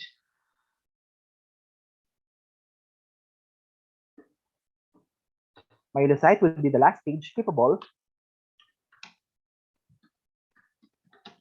of cell division. Kaina ang promyelocyte, anong pinaka-important yung nalaman dito? Appearance of primary and non-specific granules. Appearance of primary or non-specific granules. Dito naman, last stage capable of cell division, dagdagan natin appearance of secondary or specific granules. Appearance of secondary and non-specific granules. Ang neutrophils, pag neutrophils myelocyte, ang NM neutrophils myelocyte pink ang kanyang specific granules. Ang ating eosinophil myelocyte naman, orange ang kanyang specific granules. Ang basophilic myelocyte naman, dark blue. Dark blue ang kanyang granules. Dark blue to purple ang kanyang granules. Naintindihan, ang neutrophil myelocyte, pink ang kanyang granules. Eosinophil myelocyte, orange ang kanyang granules. Basophilic myelocyte, dark blue to purple ang kanyang granules. Kanina, myeloblast 4:1 ang encerration. Promyelocyte, 3:1 ang kanyang ratio. Samantala, sa ating myelocyte, 1:1 ang kanyang ratio. NC ratio, 1:1. Okay? 1:1. Next naman sa metamyelocyte, guys, kung mababasa yung ating juvenile. Yung juvenile na word, same lang din siya with metamyelocyte. Tandaan, ang neutrophil metamyelocyte granules are pinker and more numerous. So, dagdagan nyo lang pinker for neutrophils. Pag eosinophil oranger, no joke lang, brighter orange, and of course, mas madami. Pag basophil metamyelocyte naman, dark purple to black granules, dark purple to black, naging black na siya. And of course, mas madami. Doon yung ating metamyelocyte. Dagdagan nyo sa notes ng metamyelocyte, ang nucleus ng metamyelocyte are indented or kidney shape. Indented or kidney shape. Next naman yung band. Yung band, pinaka-importante to because it is the youngest. It is the youngest stage to normally appear in peripheral blood. It is the youngest stage to normally appear in peripheral blood. Okay na? Okay na. Yung mga important na kailangan malaman sa ating ang tawag doon sa hematopoiesis. Guys, promise, ready na kayo for board exam. Well, ginawang board exam. And of course, yung ating mature granulocyte, we have yung segmented neutrophil, more like ilang lobes. Pag segmented neutrophil, laging tandaan, 2 to 5 lobes. Sa ating eosinophil naman, of course, 2 lobes. 2 lobes lang ang ating nucleus, 2 lobes. Sa ating basophil naman, generally unsegmented siya or bilobed, 2 lobes. Rarely yung 3 to 4 lobes. Holding po, pag mature granulocytes, of course, may nucleus pa din yan. Nabi-base kasi natin yung characteristic or yung uri ng granulocyte based on their lobes, number of lobes. No? Pag segmented neutrophil, 2 to 5 lobes ang kanyang nucleus. 2 to 5 lobes. So, malamang sa malamang, pag maraming lobes, ano yan? Segmented neutrophil. Sure ako. Next naman, yung eosinophil. Yung eosinophil naman, 2 to 5 lobes. Samantalang, ang basophil naman, unsegmented siya or bilobe. May rarely lang yung 3 to 4 lobes. Sa tatlong to, wag na lang. Sabihin ko na lang kung anong WBC, tapos sabihin niyo kung anong parasite involved. We have your eosinophil. Increase in eosinophil is associated to what parasitic infection? Tapos yun na ang para. I-chat nyo na lang kung nahiya kayo. Ulitin ko, ang increase in eosinophil is associated to what? To what parasitic infection? We have your May eosinophilia tayong tinatawag, di ba? Eosinophilia. Naintindihan? Eosinophilia. Hoy! Nagpara na kayo! Doc Ju. Doc Ju. Ma'am Lois. Sinong para nyo? Si Doc Ju, di ba? Try again, your friend. Try again. Sinong para ninyo? Si Doc Ju, di ba? Sir, Sir Helmintic po ba? Secret. Baka malalaman niyo yung sagot. Malalaman niyo yung sagot. Try mo nga. Hindi lovely, no? Hindi Ascaris. Ito na lang. Hindi Paragonimus, alayo naman. Hindi strong. Sige, sabihin ko na lang. Sige na, sabihin ko na nga. Nematode siya. Nematode siya. Sige na, helmintic siya. Sige, nematode siya. Kabilang siya sa phylum Aschelmintes. O baka din nyo pa alam yung phylum Aschelmintes. Aschelmintes is also known as your nematodes, common name roundworms. In short, helminth pa rin siya. Helminth pa rin siya. Pinworm, hindi. Hookworm, hindi. Kaya niyan. Hindi ko sabihin sagot. Sige, ito na lang. The Great Imitator. O pag yan, di nyo pa alam. Trichinella spiralis. Trichinella spiralis, eosinophilia. Eosinophilia. Okay na tayo doon. Huwag nyo kakalimutan yun na. The Great Imitator is your Trichinella spiralis. Okay? Ano pang alam nyo sa Trichinella spiralis? Huwag nag-discuss ang para. Yun yung di ba, 4Bs, 3Bs at 4Bs. Your basal biopsy, you have your bentonite circulation test, we have your, ano yung isang B? Bachman intradermal test pala. Bachman intradermal test, basal biopsy, ano yung mga Bs eh. Hindi ko lang kasama si bentonite circulation test. Masama yun yung maraming Bs. Yung maraming Bs, si Trichinella spiralis. Hoy, katatapos nyo na ng para. Hindi ko alam kung ano po sa para. Trichinella spiralis or the Great Imitator. Pag nabasa, yung eosinophilia. Sagot. Trichinella spiralis. Trichinella spiralis. Guys, alam niyo yung mag-granules ng ating, di ba, kayo na ko pa nababanggit, yung mga primary granules, mga secondary granules, mga ganyan-ganyan. Pero hindi ko pa nababanggit kung ano yung mga granules eh. Isulat nyo na kasi sa i-type ko paano. Isulat nyo. Wala. Hindi ko sure kasi kung nandoon sa PowerPoint ni Ma'am Weng, pero baka nasabi niya sa inyo. Okay. Primary granules ng neutrophils. Primary granules ng neutrophils. It is formed during the promyelocyte stage, last stage to be released. Ulitin ko, it is formed during the promyelocyte stage, last stage to be released. Last to be released ang kanyang primary granules. Ano mga primary granules ng ating neutrophils? Alam mo ang ano ko dito, ang mnemonics ng board exam, MacDepo. Ewan ko. Neutrophils. Sinulat lang din, neutrophils.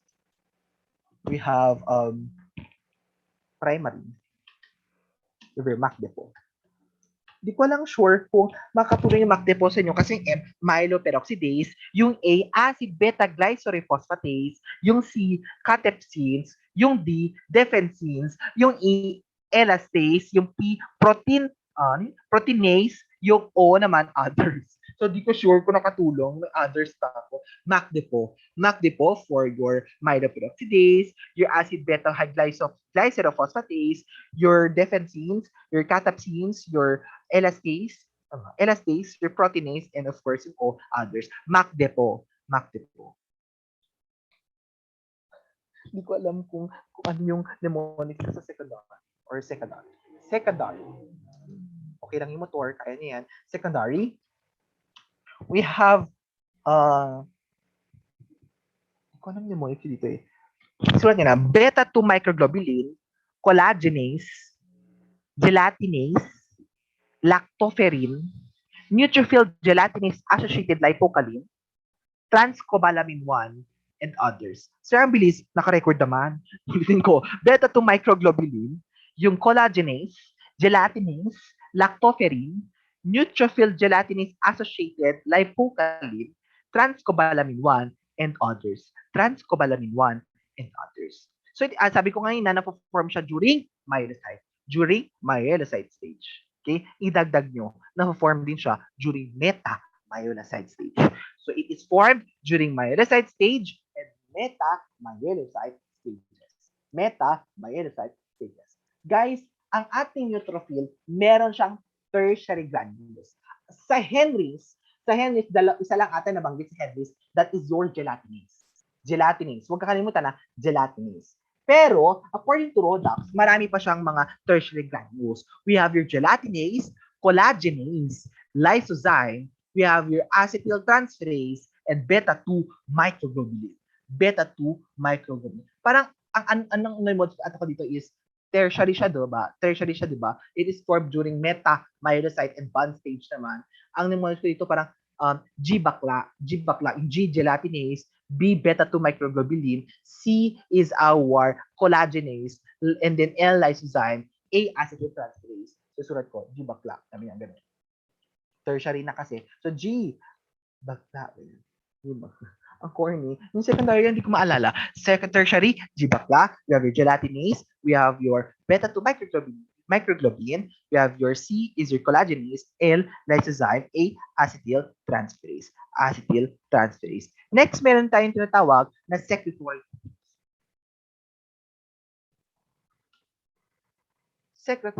granules. Ang secretory granules formed during the band and segmented band. So ito band, and of course yung mga segmented na neutrophils. Secretory granules. Ulitin ko pag band and mature, between band and mature secretory granules.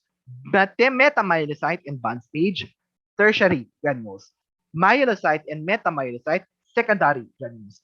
Promyelocyte, primary granules. Yan ang ating granulocytes, particularly sa ating neutrophils. Neutrophils pa lang yun neutrophils. How about for our eosinophils? Sa ating eosinophils, dalawa lang.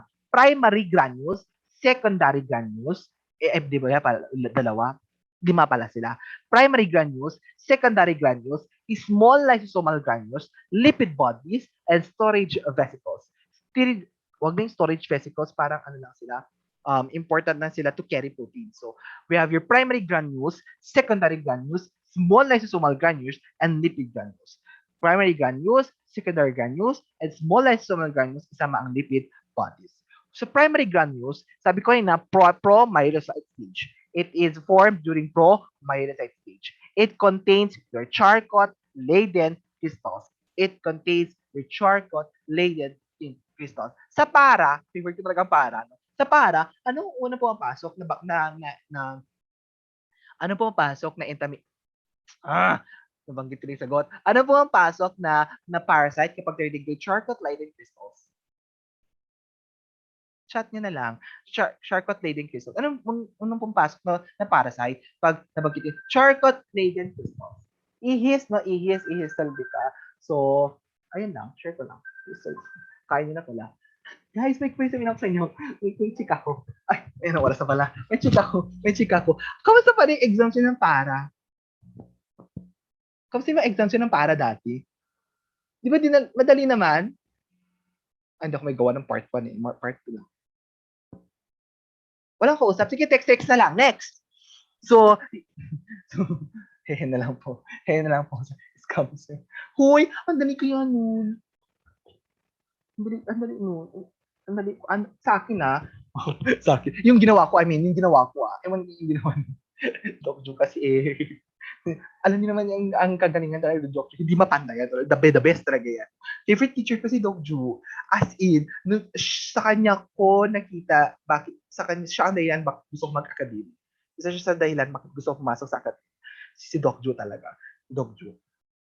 Ang galing niya, no? Next, yung ating secondary granules. Yung secondary granules, so form siya throughout the remaining maturation. Example dito yung major basic protein, yung ating eosinophilic cationic protein, at saka yung mga eosinophil-derived neurotoxin. Ito ang tandaan niyo. Yung major basic protein.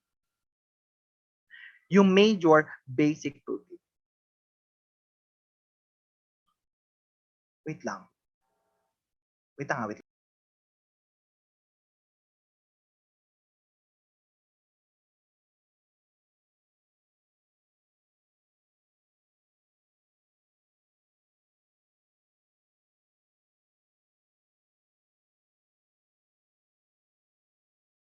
Hindi. Na-stop ako kasi iniisip ko, di ba naka-record to? Naka-record to, di ba? Pero Yes, naka, sir. throughout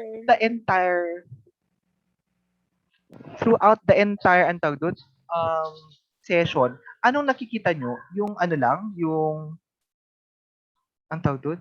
Ano nakikita nyo dito? Yung buong screen ko lang ng Microsoft? Yes, sir. Yes po, sir. Yes, sir. Wala kayo nakitang Twitter, gano'n? Kasi parang nag-Twitter ata ako po, kanina. sir, wala. Hindi ko sure, hindi ko maalala. Wala namang ano doon.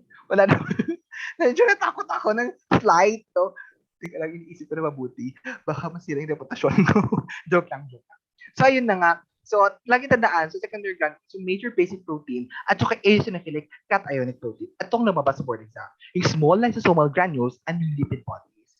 Yung small lysosomal granules, huwag kalimutan, itong, paulit-ulitan kasi siya. Paulit-ulit siya. Double C, double A, double E. Bakit double E, double C, double E, double E? This is for our eosinophils. Ano ba yan? Ba't naman sa ganyan? Daily news from Haiti to Texas. How migrants arrive. Eosinophil. Meron tayong tinatawag na small lysosomal granules. The small lysosomal granules, ang palatandaan ko dyan, double C, so C sub 2, E sub 2, A sub 2. Bakit? Dalawang C lang yan. Catalase, cytochrome, B558. Or cytochrome na lang. Catalase and cytochrome. Yung E2 naman, dalawang E kasi yan. Elastase and eosinophil cationic protein. Elastase and eosinophilic cationic protein.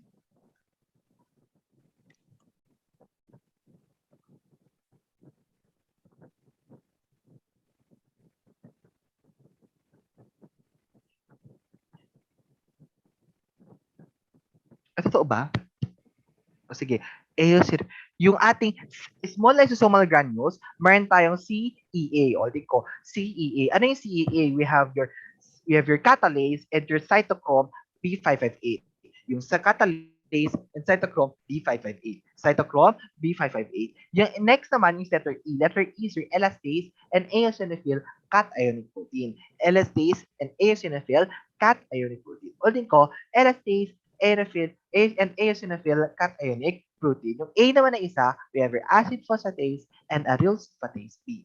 Acid phosphatase and aryl sulfatase B.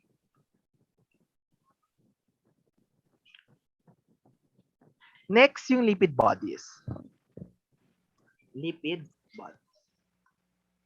Sa lipid bodies naman ng mga eosinophils, yung mga lipid bodies naman ng eosinophils, we have ang palatandaan ko dyan is ganito, na nakakatawa. Para siyang 515 eh. 515 cell. Parang ginawa ko yung date ng 515. So parang May 15. 515 cell eh. Parang cell eh. Ganun. Corny. Hindi pa na mag-joke. So 515 cell eh. Ganun. Cell eh. So 5 would be 5 lipoxygenase. 15 would be 15 lipoxygenase. Ulitin ko, masyadong mabilis. 5 lipoxygenase. 15 lipoxygenase. Yung C naman, cyclooxygenase. Yung E naman, eosinophil peroxidase. Yung L naman, leukotriene synthetase or leukotriene synthase. And yung E naman, esterase. Yung E naman, esterase. Sige na nga, isulat na nga natin. Pag masipag tayo, lipoxygenase. Lipoxygenase. Yung 15, lipoxygenase. Yung ating cyclooxygenase. Yung ating, ano yung E? Eosinophil peroxidase, esterase, L5 muna. You have your leukotriene synthase, and yung ating esterase. 515 cell lipid bodies. Lipid. Ito yung sulat ko ba? Ito ilagay ko. Yes, sir. Yes, sir. Catalase, cytochrome B558. Okay lang kahit wala ng B558, no? Cytochrome, hindi, lagay na lang para sure. We have elastase and eosinophil Cationic. Ewan ko, ba't parang may nagdadabog ata sa opisina namin? Ito na nangyari. Acid phosphatase. We have your aryl sulfatase. Yan ang ating small lysosomal granules ng eosinophils and lipid bodies ng ating eosinophils. Eosinophils. Uy, monopoiesis na tayo. Magaling. Kala mo naman, no? Ito na lang dagdag nyo pala. Yung sa ating, may kulang tinan mo. Eosinophil, neutrophils, anong kulang? Anong kulang? Basophils, no? Di ko na ilagay basophils. Basophils naman natin, meron tayong secondary granules. Ang secondary granules will be histamine. Lagyan ang tanda na, histamine. So basophils, histamine, ang naman ang tatandaan as its secondary granules. Actually, marami. Lagay ko na lang para may dagdag kayong alam. Diba? Ready na kayo for compre. Platelet activating factor. Na huwag kayong umiyak. Leukotriene, C4. We have your interleukin 4. Interleukin ng ILA. Interleukin 13. Your, chondroitin sulfates. Ano ba? Vascular endothelial growth factor. And vascular endothelial growth factor. Okay, magpaniwala sa sinasabi ko, gawa-gawa lang ito ng Illuminati. Yung chondroitin sulfate, example yan siguro pa nga, separate. Ayan, pwede na yan. Secondary granules to. Okay, secondary granules.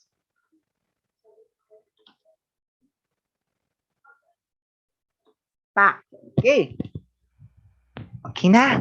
Guys, okay na. The third world Manila. Itong fact, memorize ko yan. Wala ng board exam. Ewan ko, medyo nakagpapuro. Diba? Di ko nga sure kung tama yung sabi ko sa inyo eh. Sabi ko nga, gawa-gawa na ito Illuminati. Joke lang. Next, monopoiesis. May nakakatuwa. Dalawa na lang monopoiesis. After monopoiesis, ano na tayo? Lympho. After na lympho, platelets na. Pero sabi ko hanggang 10 o'clock lang tayo. Pero 8 minutes na lang. Joke lang. Kaya, monopoiesis. Kaya, joke lang ako. Tignan na natin yung kalokohan na to. Monopoiesis, the monocyte is produced in the bone marrow. Ano mga stage nito, sir? Kuya, monoblast. Hindi ko sanay na sir sa inyo. Diyos ko, nabutan ko kayo. Kuya-kuyahin nila ako. Pro-monocyte. Parang kailan lang, nangungopya kayo ng PMLS ninyo. Ngayon, interview na kayo. Diba? Kala mo naman, monocyte. joke lang.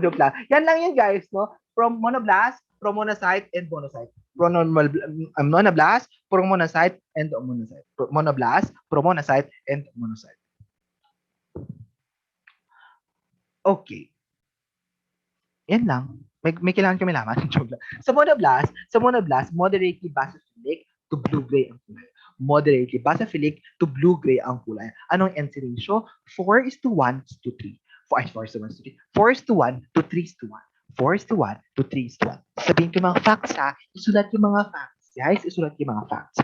For monoblast, we have a moderately basophilic to blue-gray cytoplasm. Moderately basophilic to blue-gray cytoplasm. Anong nucleus na? Ovoid or round in shape. NC ratio 4:3. 4:3:1. 4:3:1. Ilan ang nucleoli? Nucleoli 1:2. 1:2. 1:2. Okay na for our monoblast. For our promonocyte naman, kanina, blue-gray yung kulay. Moderately basophilic blue-gray. Ngayon, for promonocyte, tanggalin yung moderately basophilic. Gawin yung blue-gray. Blue-gray ang cytoplasm. Ito ang huwag kakalimutan, ground glass appearance. Ground glass appearance. For promonocyte, ground glass appearance.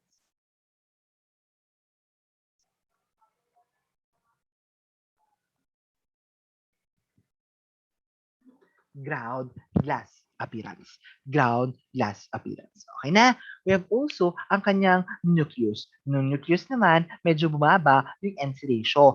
3:1 to 2:1. Kanina, 4:1 to 3:1. Ngayon naman, 3:1 to 2:1. Ilan ang nucleoli? Kanina, 1 to 2 nucleoli. Ngayon naman, 1 to 5 nucleoli. 1 to 5 nucleoli. Okay na? Monocyte. Sa monocyte, tandaan, it is the largest cell in the peripheral blood circulation. Okay na? It is the largest cell in the circulation. Largest cell in the circulation. Monocyte. Pag tinanong, largest cell in the circulation, monocyte. Monocyte. Okay na? Ang cytoplasm naman natin, ilagay nyo many fine azurophilic granules. Azurophilic granules is also known as your primary granules. Azurophilic granules is also known as your primary granules. Ulitin ko, azurophilic granules is also known as your primary granules. So ilagay nyo many fine azurophilic granules. Many fine azurophilic granules. Azurophilic granules. Sa nucleus naman ng ating monocyte, kidney shape. No? Kidney shape. Kidney shape or may show slight lobulation. Pero ilagay nyo na lang kidney shape. Round or kidney shape. Kidney shape. Okay na? Okay na? It may be folded over on top of itself, showing now our brain-like convolution. So pwede siyang kidney shape, pwedeng ilagay nyo brain-like convolution. Brain-like convolution. Brain-like convolution. Lagay ko nga nucleus. Ha? Ito na. Nucleus. Buhay pa ba kayo? Okay, patay na sila. Next, kidney shape. Kidney shape or ano yung sabi ko? Brain-like convolutions. Brain-like convolutions. Tandaan, no nucleoli are visible. Are visible. No nucleoli are visible. No nucleoli are visible. No nucleoli are visible. Next! Wow. Yan lang ang monopoiesis natin. Monopoiesis lang natin yan. No, meron pa tayong lymphopoiesis at meron pa tayong tinatawag na megakaryopoiesis for our megakaryocytes. No? Next naman is our lymphopoiesis. Pag lymphopoiesis, ano nasa isip? Lymphocyte naman. Kanina, itong mga to, yung una, galing sa myeloid precursor. Ito naman, yung lymphopoiesis, galing sa lymphoid precursor. Lymphoid precursor. Okay na? Saan napaproduce ang ating lymphocytes? Lymph nodes, spleen, thymus, at saka bone marrow. Lymph nodes, spleen, thymus, at saka bone marrow. Okay na? Lymph nodes, spleen, thymus, at saka ating bone marrow. At saka sa ating bone marrow. Alright. Doon tayo sa mismong stages. Stages na. We have lymphopoiesis. Guys, nagugutom na ako. Itigil na kayo natin to. No? Char. Diba? Say yes. One word. Bigyan niyo ako ng clue. Itigil na natin to. Lymphoblast. Pro-lymphocyte. Parang ano lang. Mature lymphocyte. Lymphocyte. Sa lymphoblast natin, there are no granules present in their cytoplasm. Lymphoblast, no granules in their cytoplasm. Nor granules in their cytoplasm. Surat ko na nga. Kaloka kayo. No granules present. No granules present in cytoplasm. No granules present in the cytoplasm. Moderate to dark blue. Moderate to dark blue. Okay na? Moderate to dark blue. At ano pa, sa nucleus naman, ang NC ratio is 4:1. NC ratio, 4:1. NC ratio, 4:1. Chromatin pattern, is somewhat coarse. Chromatin pattern is somewhat coarse. Contains 1 to 2 nucleoli. 1 to 2 nucleoli. Yan ang ating lymphoblast. For pro-lymphocyte, moderate to dark blue. Moderate to dark blue. Okay na? Moderate to dark. And dagdag natin dito, chromatin pattern is more clumped. It's more clumped. And of course, it may contains, same lang din, contains 1 to 2 nuclei. So, anong basis natin? Pag pro-lymphocyte or lymphoblast, yung nakikita natin, yung kanilang chromatin pattern. Chromatin pattern of lymphoblast is somewhat coarse, sometimes a pro-lymphocyte clump. Pro-lymphocyte is clump. Nucleoli. Kanyang kapattern. Mature lymphocyte. Ang mature lymphocyte, nahati sa tatlo. We have small lymphocyte, we have your medium lymphocyte, and of course, ating large lymphocyte. Medium lymphocyte, and of course, ang ating large lymphocyte. So, ang mature lymphocyte natin sa tatlo, small lymphocyte, medium lymphocyte, and large lymphocyte. Large lymphocyte. Ito ang ating basis.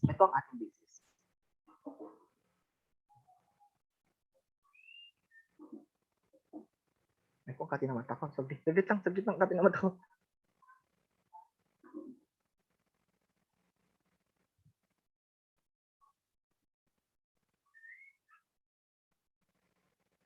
Okay. Sa small lymphocyte, ang kanilang kulay, ang kulay ng kanilang cytoplasm, moderate to dark blue. Moderate to dark blue. Moderate to dark blue. Sa medium naman, sa medium lymphocyte, ang kulay ng kanyang cytoplasm, pale to moderately blue. Pale to moderately blue. Sa large naman, ang kulay ng kanyang cytoplasm, very pale blue. Very pale blue. Very pale blue. Okay na? Very pale blue.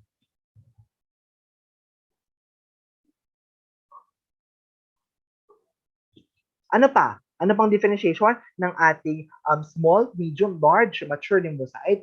Chromatin pattern. Chromatin pattern here is clumped. Chromatin pattern, but, hindi pala clumped. Hindi, tama lang. Chromatin pattern is dense and clumped. Kaya pala, dense and clumped. Sa medium lymphocyte naman, chromatin pattern is clumped but not dense. Chromatin pattern is clumped. Walang pattern na nakalagay. Chromatin pattern is clumped but not dense.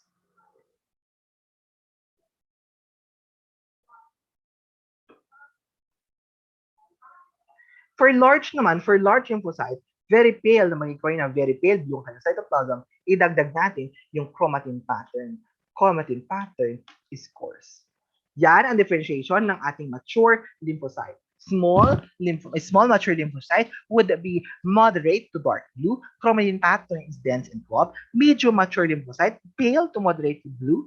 Chromatin pattern is clumped but not dense. Large naman, very pale blue. The chromatin pattern is coarse. That is our mature lymphocyte. Pag nababanggit yung lymphocyte, di ba naaalala nyo yung ating B lymphocytes, yung ating sites, yung ating T lymphocytes,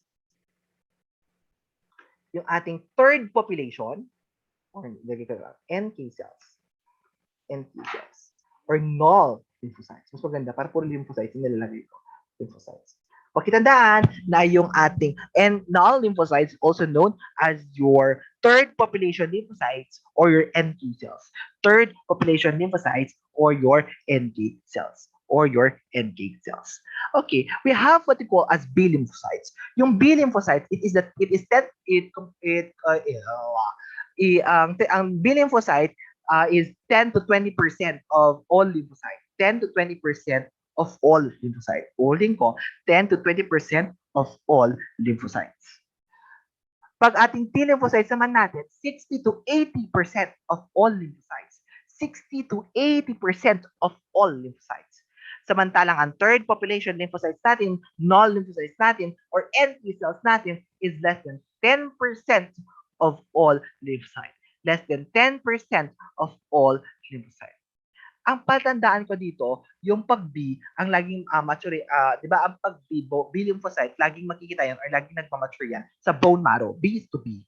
Pag D lymphocytes naman, laging nagmamature yan sa thymus, mature in the thymus.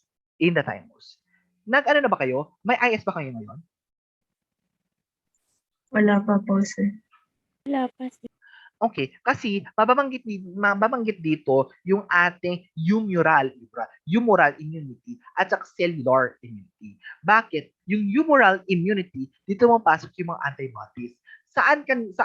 Anong sa population ng lymphocyte yung nanggagaling yung humoral immunity? Dito pumapasok yung B lymphocyte. Kung dapat, sa notes niyo nakalagay, B lymphocytes, 10 to 20% of all lymphocytes derived from bone marrow, and it is responsible for humoral immunity.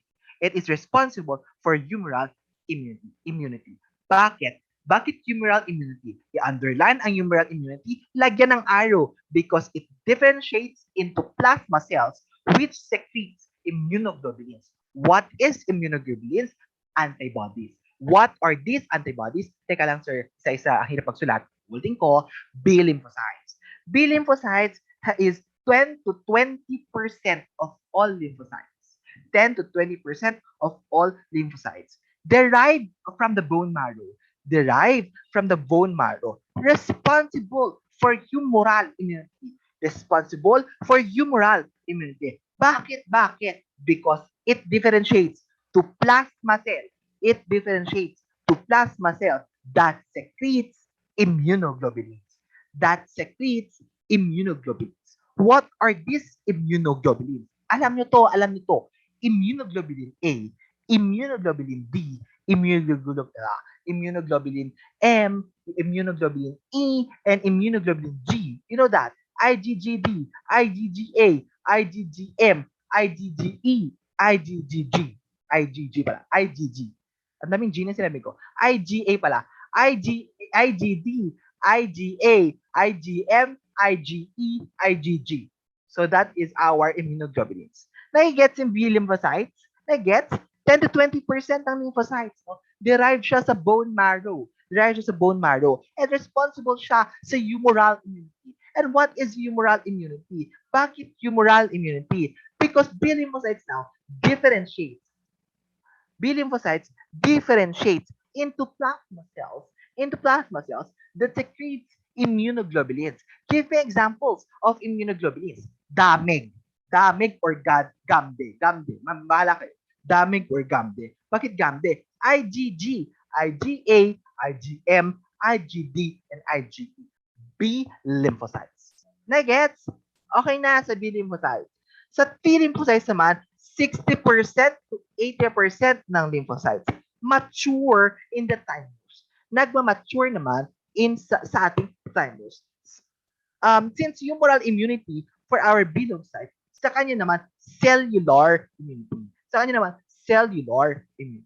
Bakit cellular immunity? Nabanggit ko rin na CD4 and CD8. CD4 is our helper T cells. CD8 is cytotoxic T cells. CD8 is cytotoxic T cells. Ang normal na ratio for helper T cells to cytotoxic T cells is 2:1. 2:1. 2:1. Ulitin ko, ang ating T lymphocytes, 60 to 80% of all lymphocytes derive in the thymus or mature in the thymus, responsible for cellular immunity. Dito pumapasok ang ating CD4 and CD8. Yung CD4 is our helper T cells. Ito magdidig deeper to dito, helper T cells. CD8 naman is our cytotoxic T cells. Ang normal ratio natin is 2:1. 2 for T cells at T helper cells, 1 for cytotoxic T cells. Ratio natin, T helper cell to T cytotoxic cell is 2:1. Kapag sa HIV, anong sa tingin nyo? Since ang tinitira ng HIV or ng virus na ito ay ang CD4 or helper T cells, malamang sa malamang, liliit yung ating helper T cells. Liliit yung number ng helper T cells, ang ratio or ang ating T helper to T cytotoxic ratio sa HIV is 0.5 to 1. 0.5 to 1 or 1:2. Binalitan, 1:2. Normal T helper to T cytotoxic, 2:1. Normal ratio of T helper to T cytotoxic, 2:1. 2:1. In the case of HIV, ang kanyang ratio, T helper to T cytotoxic, T cytotoxic, 1:2. Binaliktad. Bakit? Ang tinitira ng virus is CD4. And what is CD4? T helper cells. T helper cells. That is our T lymphocytes. T lymphocytes. Next naman is our third population lymphocytes or your null lymphocytes. Less than 10% ng lymphocytes. Less than 10% ng lymphocytes. Bakit siya hindi kabilang sa B lymphocytes at T lymphocytes? Because it lacks the characteristic of the mature T and B lymphocyte. It lacks the characteristic of the mature T and B lymphocytes. Anong purpose ng ating third population lymphocytes? Destruction ng tumor and virus-infected cells. Destruction ng tumor and virus-infected cells. Actually, may sinesecrete siyang proteins. Ano to? Anong sinesecrete proteins? Granules. Huwag kakalimutan, perforins and granzymes. Perforins and granzymes. Meron tinatawag na perforins and granzymes. Perforins and ating granzymes. Perforins and ating granzymes. Kanina, CD4 ang ating T helper cells. CD8 ang ating T cytotoxic cells. Pag ating null lymphocyte, dalawa. CD16 or CD56. CD16 or CD56. CD16 or CD56. Di ko sure yung pagsasabi ko, bala kayo, manawala kayo. Charot. CD16 or CD56. CD16 or CD56. That is our lympho-OS. Ala, baka magalit sila sa akin kasi parang na-lecture ko na yung gusto na i-lecture nila to. So CD16 or CD56. CD16 or our CD56. Okay na? Okay na sa ating lymphocytes. Okay na sa ating lymphocytes. Next naman, last is our megakaryopoiesis. Megakaryopoiesis. Megakaryopoiesis.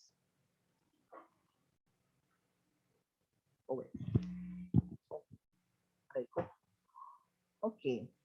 Makinig sa ating megakaryopoiesis. So, makinig lang sa ating megakaryopoiesis. I-differentiate natin siya ng maayos. Atong megakaryopoiesis, i-differentiate natin siya ng super maayos. So, sige, wait lang.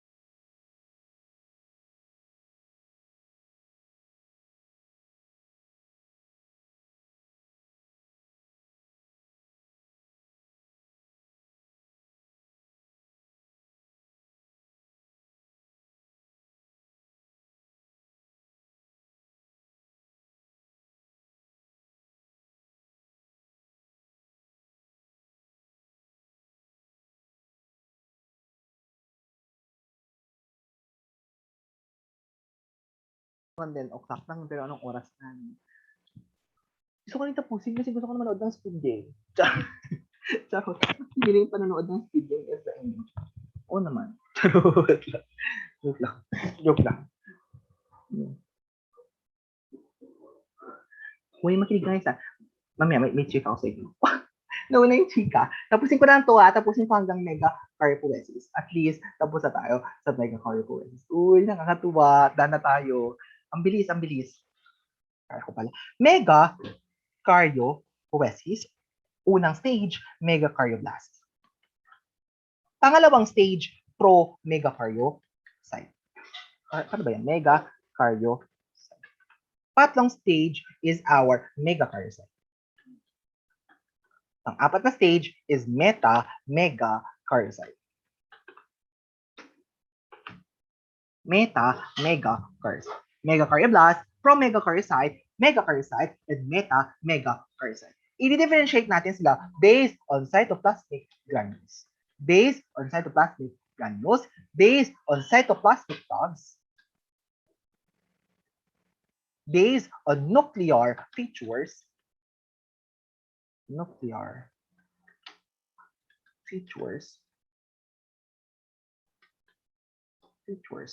and based on thrombocytes.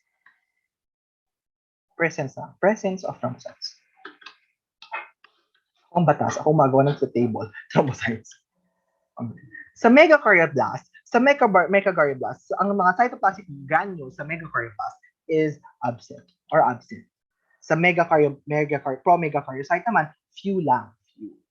Sa ating megakaryocyte, numerous. Sa meta-megakaryocyte, aggregated. May makita na ako kumakalat na screenshot ng ating lecture kayo, manda kayo. So, sabi ko sa inyo, mag-start kayo para at least madaling maintindihan. Pag ini-screenshot nyo, wala kang pambasa sa isip mo. Cytoplasmic tags, present.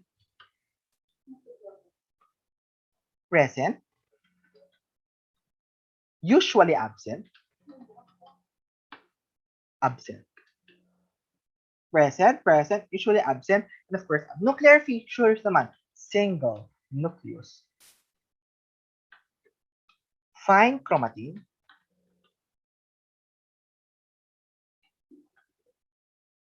And one nucleoli.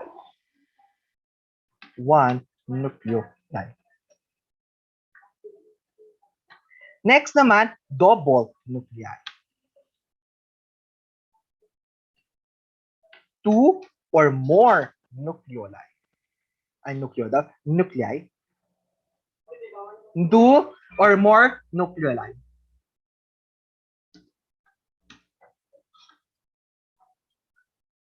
Nuclei ito guys, double nuclei. Bakit pinababawal ko mag-screenshot? Guys, sabi ni Ma'am Weng, di ko kasalanan. Bawal mag-screenshot. Bawal for your eyes only. Mag-sulat kayo. Kung ako ng teacher niya, pwede ka namang ibigay. Pero for your eyes only. Pag-isipan ko ibibigay ko. So, ayan. Baka maging issue na naman. No. For thrombocytes, no. Indivisible, or absent. For megakaryocyte, no ulit, or absent. Ito naman, yes. I-summarize natin. Megakaryoblast, promegakaryocyte, megakaryocyte, meta-megakaryocyte, for your megakaryopoiesis. Ang cytoplasmic granules, ang basis natin dito. Hindi katulad sa mga naunang cells na ang basis natin is yung chromatin pattern. Hindi yun, no? Ang chromatin pattern is nasa nucleus yan, ha? So, dito naman, ang basis natin would be cytoplasm. Cytoplasmic granules, absent sa megakaryoblast, few sa promegakaryocyte, numerous sa megakaryocyte, and aggregated sa meta-megakaryocyte. Cytoplasmic tags, we have present sa megakaryoblast, present sa promegakaryocyte, usually absent sa megakaryocyte, and absent talaga for meta-megakaryocyte. Nuclear features, no? Single nucleus for megakaryoblast, promegakaryocyte na naging dalawa, megakaryocyte dalawa or mas marami, meta-megakaryocyte 4 or more. Dito sa presence ng thrombocytes or is thrombocytes visible na sa anong stage? Meta-megakaryocyte. Thrombocytes is platelets, platelet. Dito na nagkakaroon ng shedding na tinatawag, dito na nagkakaroon ng platelets sa meta-megakaryocyte. Actually, ito yung iba, sa ibang libro, ito yung stages niya, itong 4. Pero sa ibang libro, ang ginagamit, MK1, MK2, and MK3.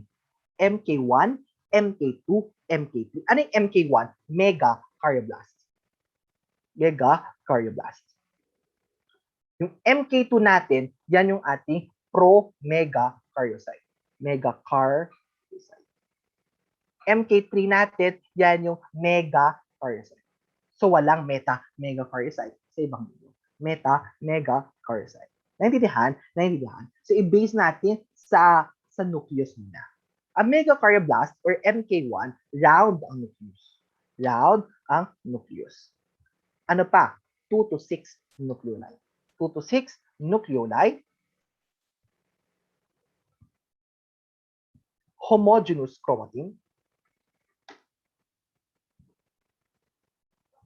Mitosis is absent.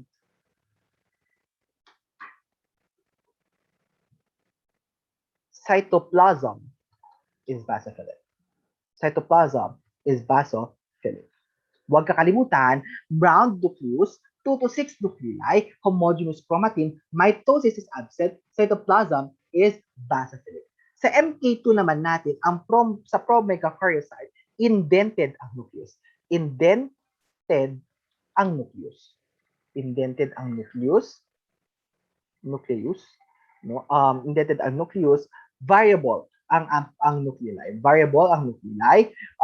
Moderately condensed. Moderately condensed ang ating chromatin pattern.